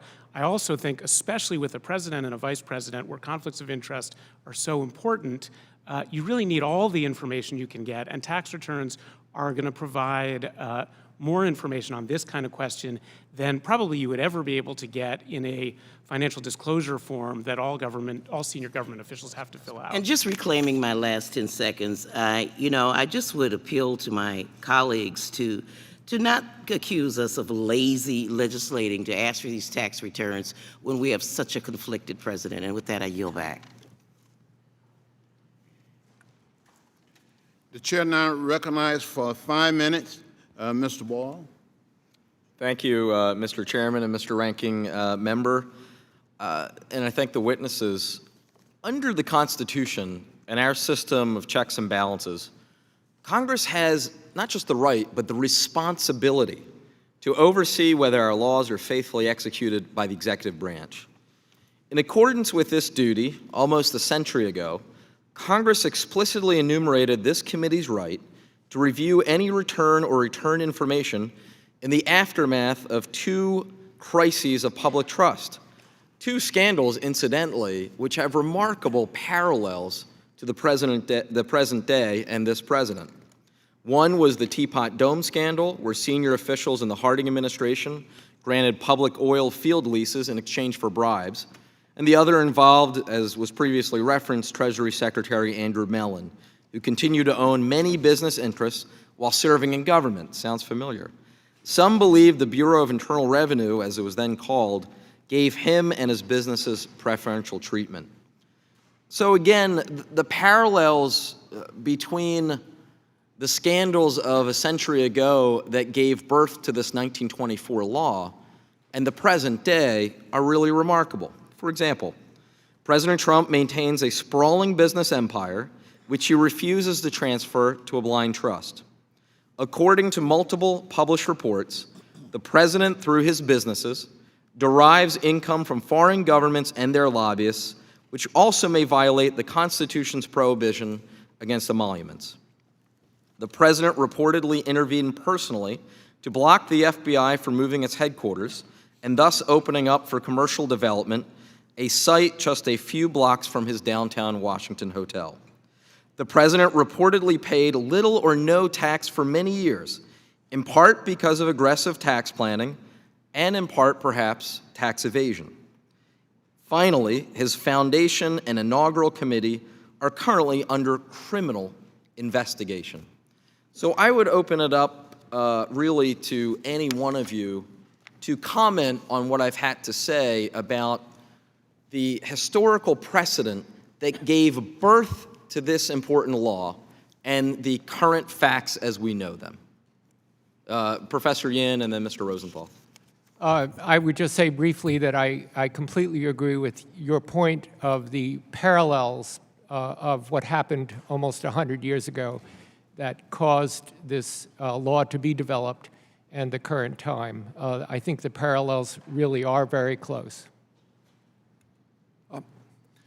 Congressman, I would just add that the use of 6103F authority is use designed to further a legislative purpose, the checks and balance of our constitutional system. I do not believe the use by this committee to try to re-audit the president is what this committee would be pursuing. Of course, it's your purposes and goals that would need to be achieved. However, the conflicts that we're discussing, the conflicts with respect to the execution of the office of the president, the conflicts with respect to whether audits are being run correctly, the conflicts with respect to whether or not the president is running the country for his benefit or for ours. Those are all conflicts that are within the purview of the legislative branch to determine with respect to the executive branch. Remember, in my view, the legislative branch oversees the executive branch, not the other way around. And we have one president who runs it. Well, it's not just your view, it's also explicit in the United States Constitution, so I obviously agree. One final kind of specific in the weeds point on this. The distinction between personal returns and business returns. In your view, would also looking at the business returns be necessary in order to address some of the questions that we have? So, yes. Let me quote the current IRS commissioner, who, during the campaign, said, "To fully understand the financial status of Trump, one would need to see his returns for multiple years, the work papers for the individual returns, and the returns for numerous related entities." If you look to the president's own lawyers, who wrote a letter describing whether his tax returns reflected Russian entanglements, they said that, and they looked at the 500 entities, business entities, that were listed on President Trump's financials and are linked, and the income flows through to the individuals. I don't think there is any question, but if you want to answer some of the questions that have been raised at this committee, you'd have to have business returns. Thank you. And out of time, I yield back.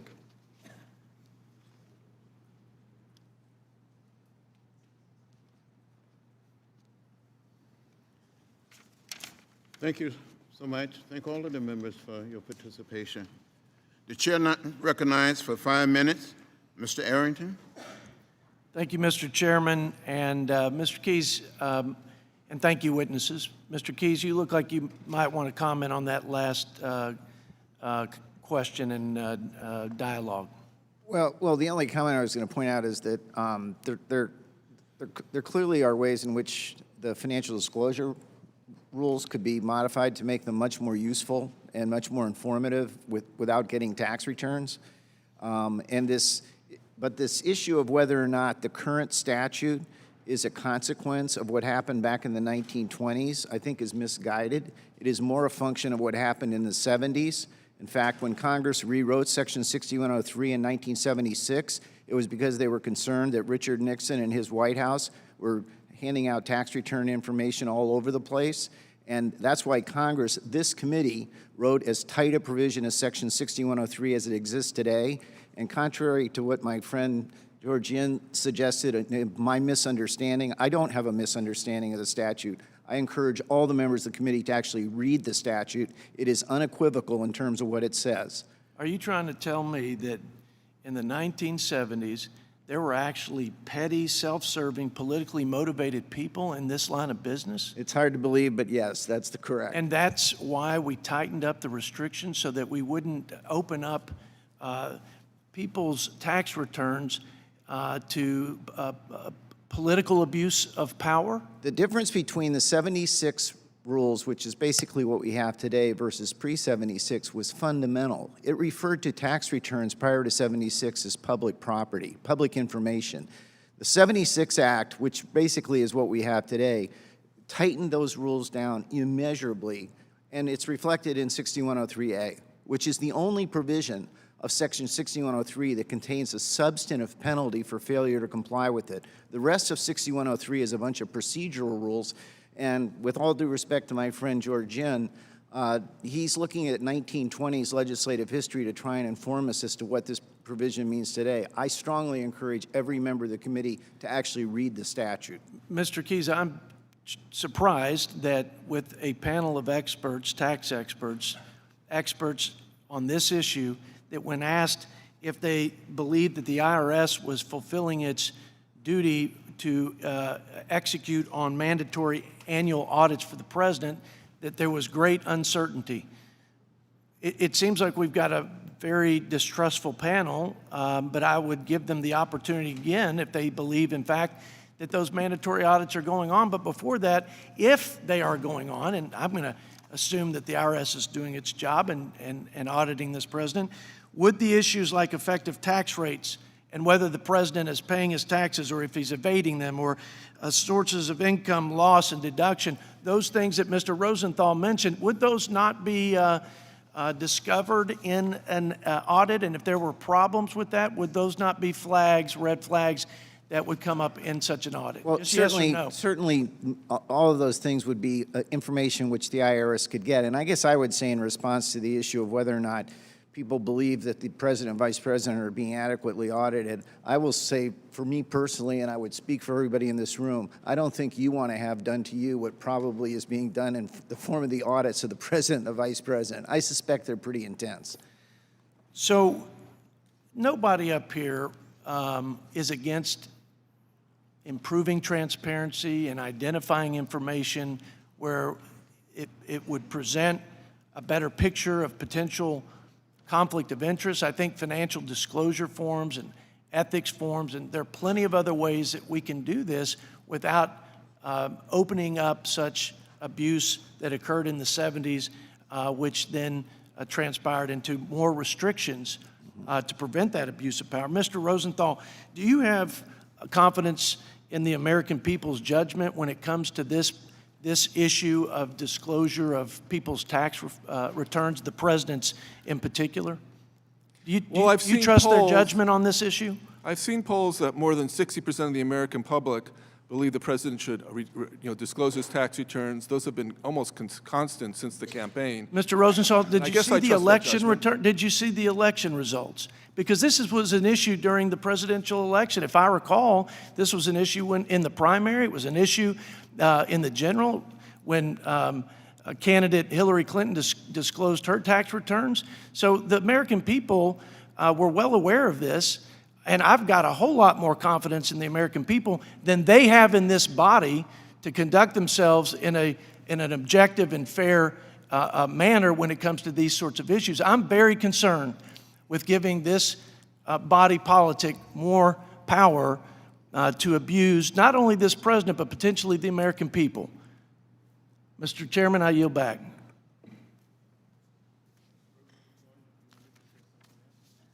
Oh, I would just say I don't know what to make as a matter of policy based on an election. The American people may have expected the legislative branch to continue to oversee vigorously the executive branch and may have expected further oversight. Thank you very much. The chair now recognizes for 5 minutes, Mr. Gomez. Mr. Chairman, thank you so much. Thank you for having this important hearing. I find it interesting on a couple of things. First, on the question of, is it required by law? It's not required by law that a presidential candidate submit their taxes to reveal them. But as a matter of custom and practice, that's what's been done since the early 1970s. And it is oftentimes somebody who comes along and rips apart that custom that then the body politic, the legislative branch, or the public itself has to take action to codify that custom and practice. We do that all the time here in the House, where there was unwritten rules that were custom and practice, and then somebody breaks them. And then the House takes action to codify those.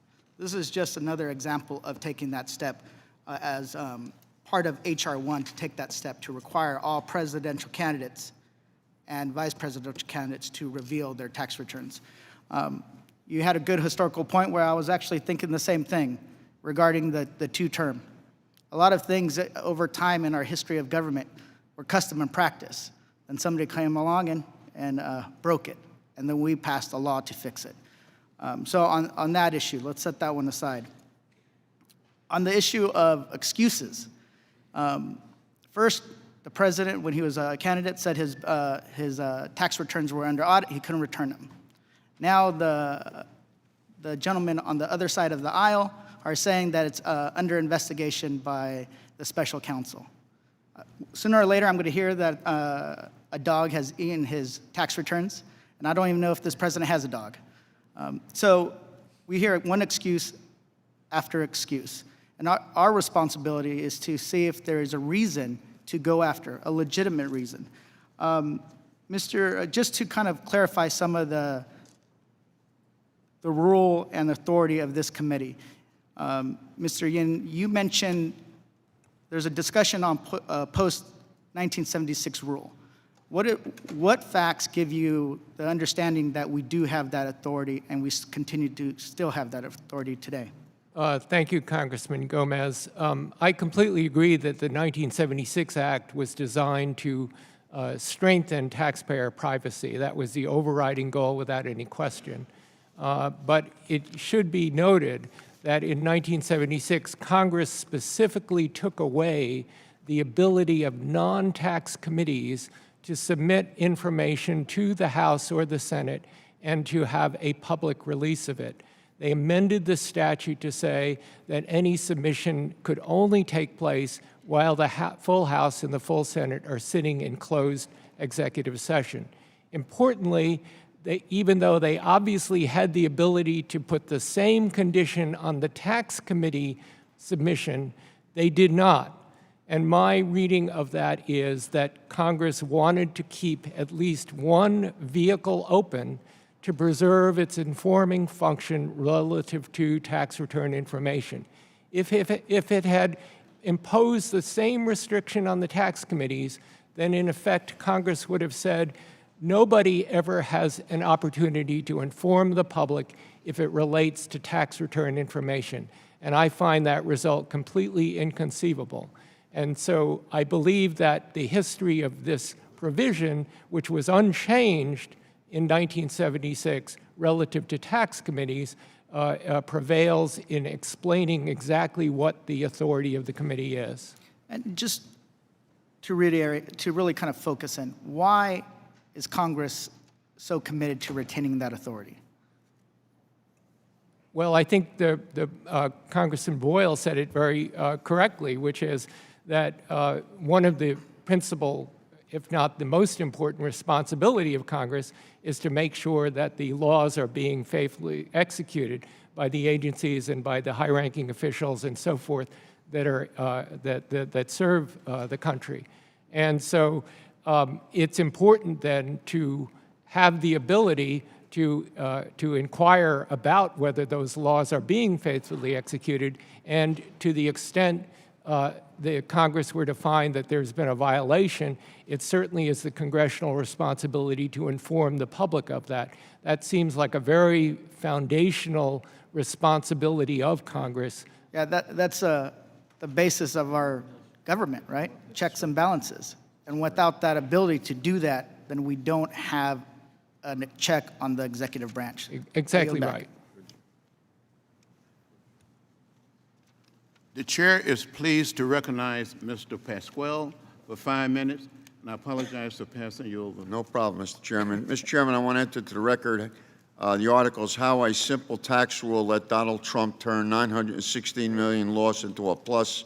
Second, Trump engaged in suspect tax schemes on the reaped riches from his father. Number 3, Trump Foundation will dissolve, accused of shocking pattern of illegality. I didn't mention those articles. Now I mention those articles. Put them in the record. My request. Thank you. Mr. Chairman, I must speak. It's going to take time for my questions. Thank you. About hypocrisy. Hypocrisy. So we want to protect the privacy of the president, and I would too, but we don't want to follow the law. When I said no one is above the law, I mean no one's above the tax law. And in this case, the tax law is 6103. It is the law of the land.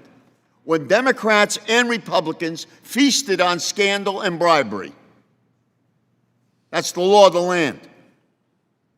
So he is not above the President of the United States. President Trump is not above 6103.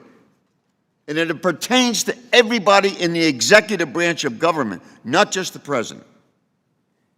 Because Secretary Fall, who was the Secretary of the Interior at the time, was the one who put this scheme together. And we went after him back in 1923. Okay. That's what happened. So, Mr. Keyes, thank you for joining all of these great people like yourself I've read your stuff. We don't agree on some things, and we do agree on some things. What do you know about that? So, Mr. Keyes, do you believe, this is a different part of the question, do you believe committee Republicans violated the law in 2014 when they released taxpayer information, over 50 taxpayers, and they found nothing? Do you believe they violated the law? Absolutely. Thank you very much, Mr. Keyes. Thank you for your honesty. That's what I expected. So let me have a question here for Mr. George Yen, Professor Yen. Some of this committee have claimed that releasing the tax returns of the president under 6103, that authority, to be a political abuse of power. By the way, we've sent numerous letters to Mr. Brady when he was the chairman of the committee saying, let's do this together so it is not partisan. Bull to what they're saying today. Professor Yen, you've written about this committee's use of 6103, this committee, to obtain and release the tax information to more than 50 taxpayers in 2014. That happened along partisan lines, Republicans voting to release the information, Democrats were opposed. Can you explain your thoughts on the committee's use of 6103 in 2014? Congressman Pasquale, I'd be happy to. In that instance, the committee did release the tax return information of, by my count, 51 separate organizations, with almost half of them having multiple pieces of tax return information disclosed. And I looked very closely at that whole situation. 41 of the organizations had absolutely nothing to do with the specific committee investigation and allegations relative to Lois Lerner and the IRS and the purported discrimination by the agency against right-leaning exempt organizations. They had absolutely nothing to do, and so the release of those, the information for those 41 seemed to me to be a clear violation. For the other 10 organizations, which were all right-leaning exempt organizations, the committee's allegations with respect to that were that they weren't processed quickly enough. The allegations did not go to the substance of the actual applications themselves. And so it seemed to me that if the committee wanted to publish a letter indicating the objection as to how it viewed the IRS and Ms. Lerner's treatment, there was absolutely no reason to name the organizations and to reveal any tax return information. They could have made exactly the same point as the Treasury Inspector General had made just a few months earlier in bringing the matter up to the attention of the committee by referring to 10 right-leaning exempt organizations or 10 Tea Party-type organizations or whatever name would be appropriate to provide the general sense without necessarily naming and revealing any tax return information. So I concluded all 51 disclosures were a violation of the law. Mr. Chairman, thank you for your courtesies and your indulgence. This is a very critical issue for the American people who are interested in the subject. We're not interested in getting someone. We're interested in following the law, period. That's it. Give us the chance to do that. Give us a chance. What am I saying? Give us a chance to follow the law.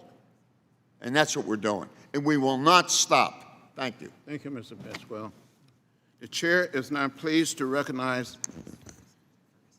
Mr. Ferguson. Yes. Thank 5 you. minutes. Thank you, Mr. Chairman, and I would like to yield as much time as he may consume to my colleague, Mr. Rice.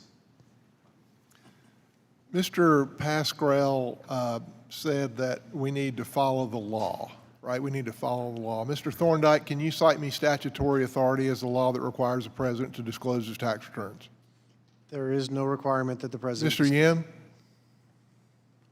Nothing in the law right now. Thank you, Mr. Rosenthal. None to my knowledge. Mr. I can't read it, I'm sorry.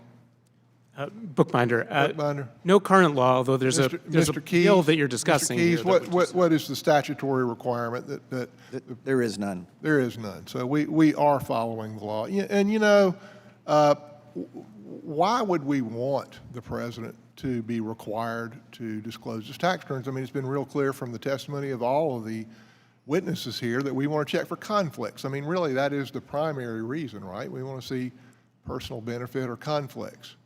So why hadn't we thought about that till now? Oh, wait, we have. Doesn't the president have to make disclosures, Mr. Thorndike, Dr. Thorndike? In what sense? Disclosures of what? Doesn't he have to make financial disclosures? Yes, but that's not the, that's not necessarily what we're talking about, I don't think. Well, I mean, the Ethics in Government Act of 1978 requires personal financial disclosure forms by the president and all members of Congress as well, right? It's true, but if the president... And it's very detailed about what we have to disclose. I mean, we have to disclose information. I'm a CPA. I'm a tax lawyer. It's we true, we have to disclose a lot more information than you have to disclose on a tax return about ownership, about percentages, about, you know, in fact, Mrs. Moore was asking, she'd like to know more about the president's loans to Deutsche Bank. I just pulled up the president's form. It's 108 pages long. The loan to Deutsche Bank is listed right there. The rate, when the loan matures, the amount of the loan. Could you look at the president's tax return, Mr. Keyes, and determine what the rate was on his Deutsche Bank loan? I think it's probably unlikely. Yeah, and would you even know he'd borrowed the money from Deutsche Bank if you were looking at his tax return? It's unlikely. Probably the only way you'd know these things is by, and as has been pointed out by some of the other witnesses, is getting business returns. If Congress thought, you know, if the government thought that disclosing tax returns should be required, Mr. Rosenthal, could we not have required that in the Ethics Acts of 1976? At the time, there were voluntary disclosures going on. It may not have been viewed as necessary. I don't Could we have required that, Mr. Bookbinder? Yes or no? Yes, but Yeah, obviously of course we could, circumstances can change. but we didn't think it was sufficiently important to require it. We don't think it's sufficiently important unless it's our political enemy. Mr. Pasquarel was talking about hypocrisy. I'll tell you, the Democrats are anything but hypocritical. They love to weaponize the IRS, AKA Lois Lerner, and now going after the president's tax returns. Now, I think in the Stock Act, we recently reviewed this ethics disclosure, and we tightened it up, 2 or 3 years ago. So this is something that is not new. This is something that's been considered over and over again. It has been tightened more and more. And, you know, in our zeal, the zeal of my friends across the aisle to attack this president, to weaponize agencies of the federal government, including the FBI and the DOJ and now the IRS, to pursue him with any means possible, now they want to go after his tax returns. When it's not required, it's never been required. We could have required it any time we thought it was appropriate. We could have passed a law. There's a prospective bill put out there now that may be considered at some point, and hell, maybe it'll pass, but there is nothing that requires the president to disclose his tax returns. And to say that the president is not complying with the law is an abject falsehood. It is an abject falsehood. One more time, Mr. Keyes, is the president required to disclose his tax returns? No. Thank you, Mr. Chairman. I yield back. The chair is pleased now to recognize the gentleman from Texas, Mr. Doggett. Thank you very, very much, Mr. Chairman. We today pursue two issues. One is how to address with new legislation a situation where a future president might decide to reverse himself or herself the way President Trump did and not make available tax returns as all recent candidates for president have done. And the second is to look at the basis and the process under a law that is almost a century old that gives the chairman of this committee the authority to review tax returns, and if this committee so decides that it is in the public interest for this committee to vote to send that information to the House where it can eventually be made a matter of public interest. Seeing the president's reversal, his entanglement with interest abroad and at home, seeing reports that he and his family may have benefited in excess of $1 billion from the tax bill that he forced through here without a single person from his administration coming to testify in favor of it or explain it. Seeing all that, I moved on 6 different occasions in this committee over the last 2 years to use 6103 to obtain the president's tax returns. And each time there were excuses and cover up from our Republican colleagues as they obstructed and protected the president. Now, the president apparently had enough concern about this that he did have a review made of his tax returns. The review was made by the president's own lawyers, in fact, from a firm that proudly declares that it was the Russia law firm of the year that made the review of his returns, noting not only that he had personal returns, but more than 500 separate entities that stretch from Azerbaijan to Panama. And they gave him a all clear, his personal law firm, of that. I suppose that is a kind of review, but it is not one that inspires public confidence. The Commissioner of the Internal Revenue Service, Charles Rettig, before he was appointed, said that, quote, for wealthy individuals, individual tax returns sometimes only provide a brief financial overview linked to numerous other conclusions and entities. To fully understand the financial status of Trump, one would likely need to see returns for multiple years, the work papers for the individual returns, and the returns for numerous related entities. Mr. Rosenthal, do you agree with that statement? Yes, I do. And while having a president with such a sprawling business empire may be unprecedented, we know there are others. Some have already announced as possibilities as independents or Democrats for the 2020 election. Every president, vice president, and candidate for the future, I think, should be held to the same standard that we would apply to President Trump. Mr. Bookbinder, do you believe that H.R. 1 should be strengthened to include a requirement that all candidates disclose their business entities? Yes, I think recent events make clear that that is really important. And Mr. Rosenthal, might such information inform how much weight is given to a given policy of the President of the United States? Yes, those type of disclosures would inform Congress's weight and deference to executive actions. We know that the President plays a central role in tax policy, that his Office of Management and Budget offers a review of tax regulations, that he lobbies for and influences and signs legislation, that the Treasury Department that he appoints plays a big role.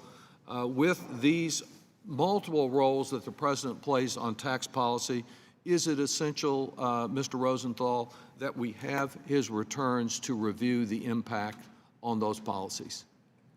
Yes, I believe the regulatory process and the efforts that the President and discretion the President has warrant the Congress and this committee understanding what financial interests he might yet have.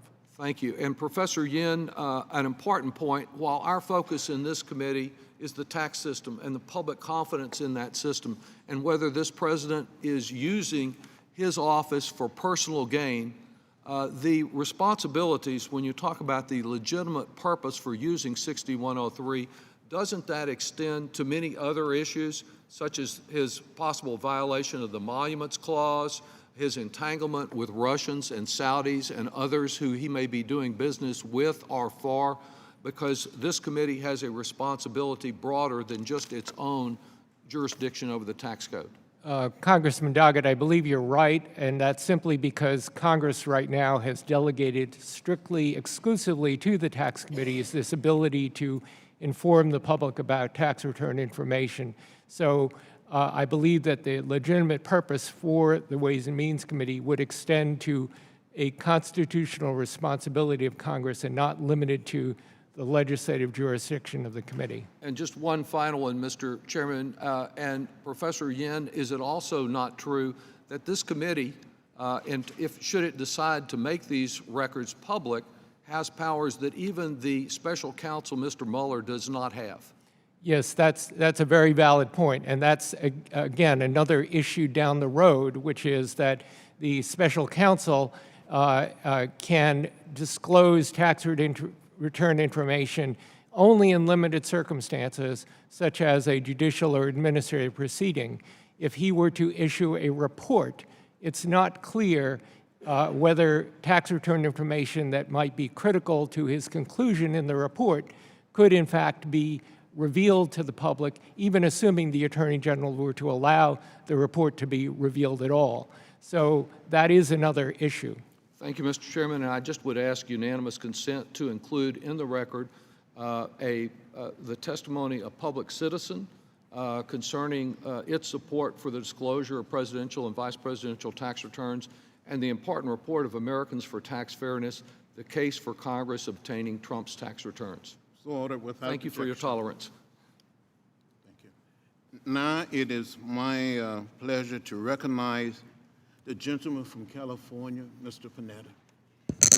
Thank you, Mr. Chairman. I appreciate this opportunity, and thank you for letting me sit in on this hearing. Appreciate that. Gentlemen, thank you very much for being here today, as well as your preparation for your testimony today, too. As you heard from one of my colleagues, and as you know well, there is no law requiring a taxpayer to turn over the tax returns to this committee, correct? Mr. Yin? Referring to the president? Yes. There is no law that requires that. That's correct. But there is a law saying that this committee can obtain those tax returns, correct? That's correct. Okay, and that's 6103 subdivision F subdivision 1, correct? That's correct. And it actually says that any taxpayer shall furnish the tax returns to the committee, correct? It says the Treasury Secretary shall furnish the requested information to the committee. Exactly. So that's not a should or a coulda or a woulda. It's a shall. It must if we ask for that, correct? That's correct. Okay, great. And Mr. Yin, I'm going to focus on you, gentlemen. Please excuse me, but I'm going to focus on Mr. Yin if that's okay. And your testimony, Mr. Yin. You basically talk about on page 2, you talk about, this is your formal written testimony, you talk about the situation where there would be a refusal to turn over these tax returns in this situation that we've been talking about, and that most likely you say that it would lead to the courts. It would be a potential judicial resolution, as you say, correct? It might. It depends on how the Congress reacts to that refusal. Obviously, Congress could simply say, well, okay, that's too bad. Or Congress could try to enforce its request, and that might end up in court. Understood. And if it went to a court, what is your, how do you think these courts would look at that situation? What would they use?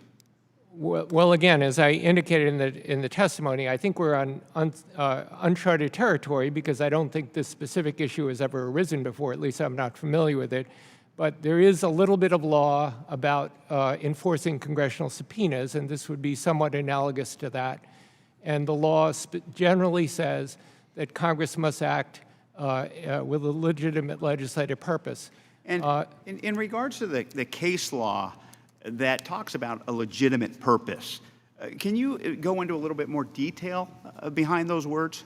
Yes, I'd be happy to. So the foundational case was an 1880 case, the Kilburn versus Thompson case, and that involved a situation where Congress was making an investigation relative to a bankruptcy, and there was a settlement, and there was a particular company that was affected by it, and the congressional inquiry essentially went to the nature of that. The party that was being subpoenaed refused, and so this eventually went to the Supreme Court. And the court found that it could not find any legislative purpose for this inquiry. The court said there's no legislation envisioned in this conflict that's arisen. And in fact, the court said we can't even imagine how there would be any legislation relative to it. It said essentially, if this is a conflict, it's a conflict for the courts. It's a conflict for the judicial branch to resolve, not the legislative branch to resolve. And so that, in that instance, the court concluded that the legislative inquiry was not going to be enforced. Okay. There are other examples, obviously, I can give you. Please, in regards to any that have been enforced. Yes, certainly. Well, so in 1927, there was another Supreme Court case, the McGrain versus Dougherty case. Dougherty, in this particular case, was the brother of the former Attorney General, Harry Dougherty, Harry Dougherty had been one of the principals allegedly involved in some of the Teapot Dome matters. And in this instance, Congress was seeking testimony and documents from the brother of Harry Dougherty to, again, complete the investigation of this. And the brother refused. So this also went to the Supreme Court. And in that case, the court made it very clear that this was an appropriate legislative purpose to investigate the possible wrongdoing in the executive branch, and therefore it did enforce that request. Okay. And these are the types of cases you believe that courts will look at for precedents, correct? Well, again, it's speculation on my part, but it would be, I would think, if I were a judge or the clerk for the judge, that would be certainly an area that I would direct the attention to. Thank you. I yield back my time. Thank you again, Mr. Chairman. Thank you. The chair now recognized for 5 minutes, Mr. Reed. Thank you, Mr. Chairman. This has been a very insightful panel, and I appreciate the testimony of the witnesses. But as I venture down my questioning, I just want to make sure we're clear.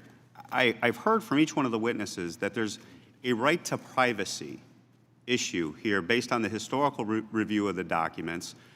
From each of the testimony, does anyone disagree with a issue or a concern that is legitimate being raised on the rights of privacy of individuals, that's 6103, or this proposed law, that we need to take that into consideration? Does anyone disagree with that? Well, yeah, Mr.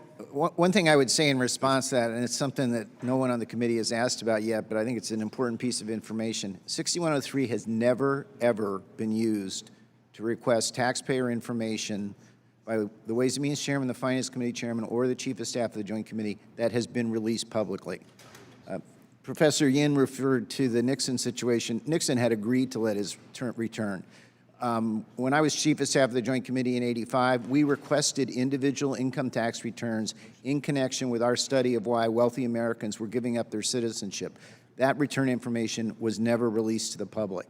So we can debate whether or not the authority exists, but what is not in debate is it will be unprecedented if that authority is used to release taxpayer information. And Mr. Yin, so do you agree that there's no yes, concern about privacy? So I disagree with that response. No, not with Mr. No, just my question, because I Ms. had limited time. Are you concerned about the right of privacy that's being raised here? Do you think there is no right of privacy to anyone? So I believe there's a balancing between the right of privacy of individuals and the right of the public to know. And it's up to the Congress to determine how to strike that proper balance. How to strike that, right? And that's exactly what we're wrestling with. And so the issue I have, because when I heard you testify to, I think it was John Kerry's wife, Geraldine Ferraro's husband, who was concerned about their privacy, they didn't run for public office, right? They didn't venture down this public domain path that their husbands or spouses did, wives did. And so the question I have for you is that if you get a presidential return that shows the president having a relationship with Mrs. Jones down the street, Mrs. Jones' privacy right needs to be respected, correct? She has a privacy right that her information, that she happened to do business with an individual who happens to run for president unbeknownst to her 10, 20, 30 years, 10 years down the road, 5 years down the road. Her right needs to be respected in this conversation, correct? Does anybody disagree with that? I agree. You agree with that? Her right should be respected. Yeah, so the issue that I'm wrestling with here is there a better way to do this? Because, Mr. Bookbinder, you're very familiar with our financial disclosure statements, and you offered testimony that said, you know, what we can't find from this financial disclosure, if it's a $6 million deal or a $600 million deal, that's potentially a conflict of interest. But isn't that irrelevant? The fact on the financial disclosure, it discloses the relationship upon which the conflict arises. So if the financial disclosure shows that, regardless if it's $1 or $1 trillion, it's still a conflict that can be investigated, and that information's out there. Isn't that correct? I think that is correct, but there are likely to be relationships that are going to be shown in the tax returns that are not shown in the financial disclosures. And certainly when privacy is incredibly important, but when somebody chooses to run for president, they give up lots of pieces of their right to privacy. And so, Mr. Bookbinder, you just teed up exactly where I think maybe a wiser course for this subcommittee to pursue, is if there's a concern about the financial disclosure and the information that that president or that vice presidential candidate or any candidate who runs, that individual chooses to do that, isn't that the more appropriate vehicle for us to be considering legislation to say, look, if you're running for president, we want your own form under the financial disclosure information. We want you to fill out all of these issues, rather than run the risk of Mrs. Jones's privacy being violated because someone wants to get a tax return. And I don't challenge Mr. Neal's integrity in regards to his authority to use 6103. He's a gentleman. I respect him.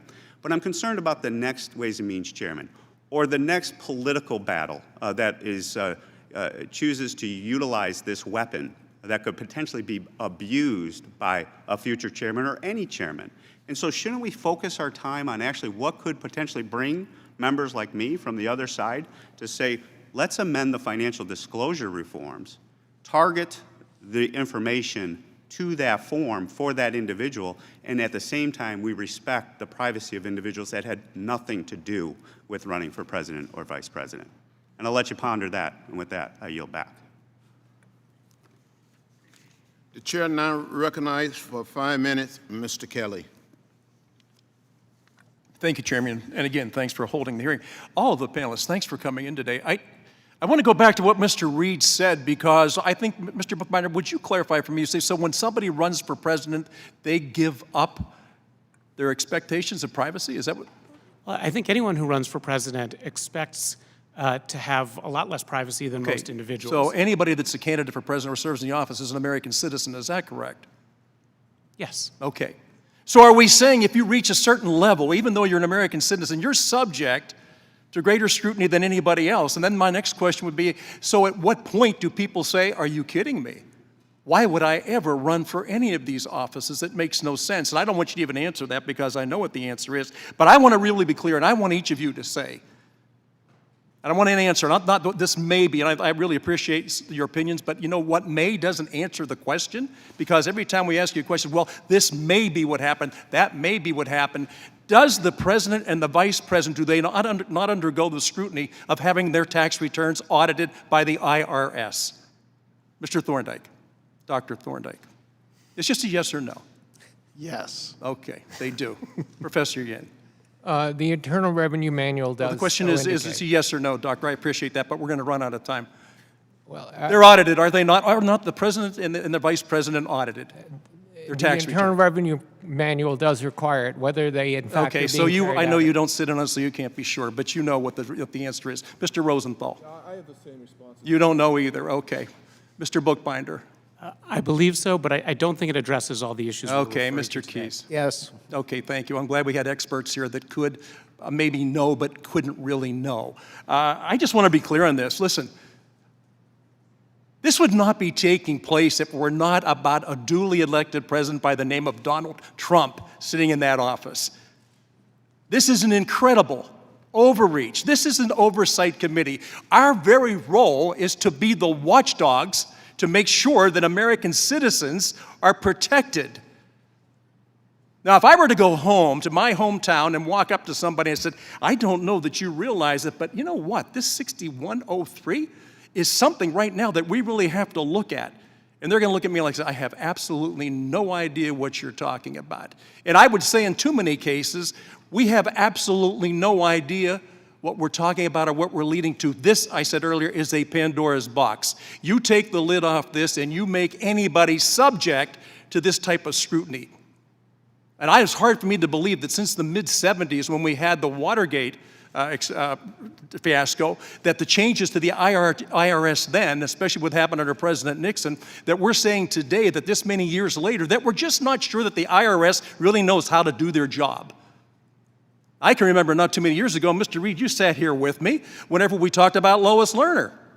And we questioned whether we thought the IRS was doing the right job of what was happening in the weaponizing of the IRS. And we were told, listen, are you telling us you don't believe the IRS knows what they're doing? Now, that was not done by our side of the aisle, by the way. It was the other side of the aisle that said, you can't possibly question the integrity of the IRS. And I do not question their integrity.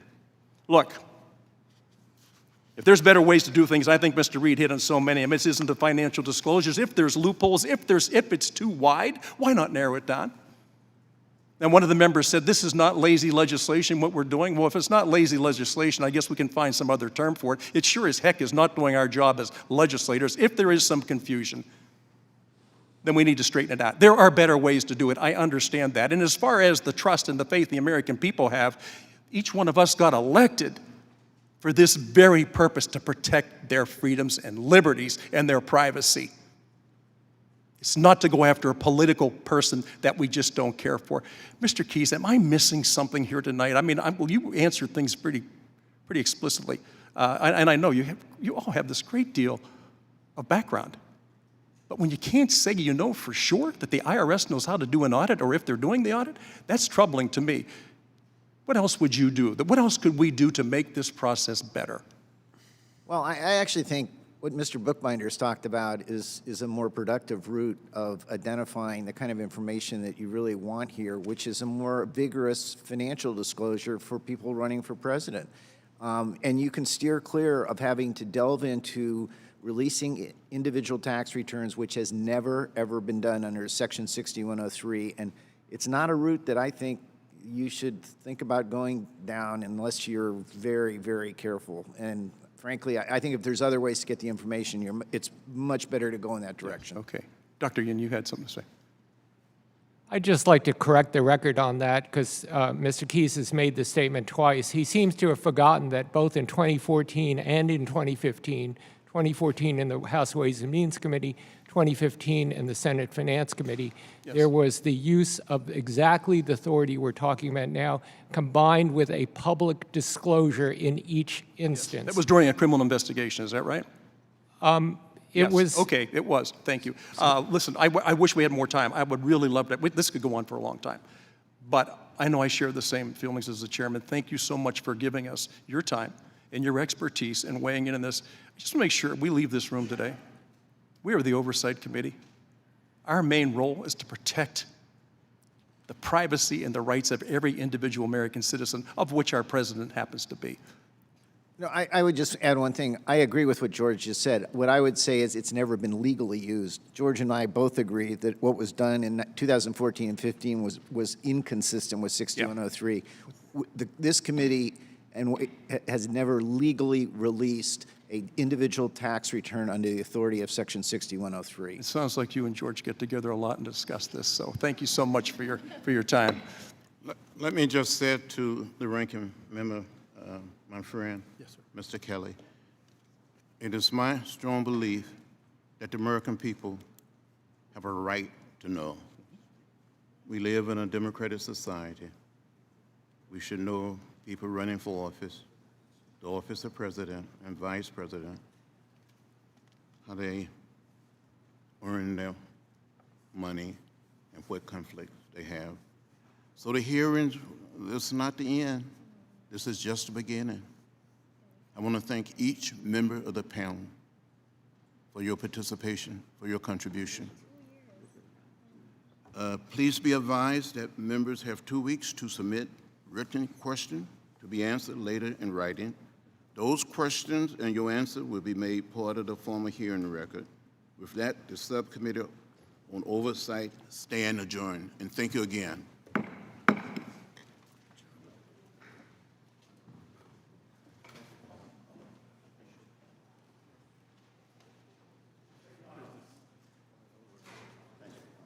Absolutely. Thank you.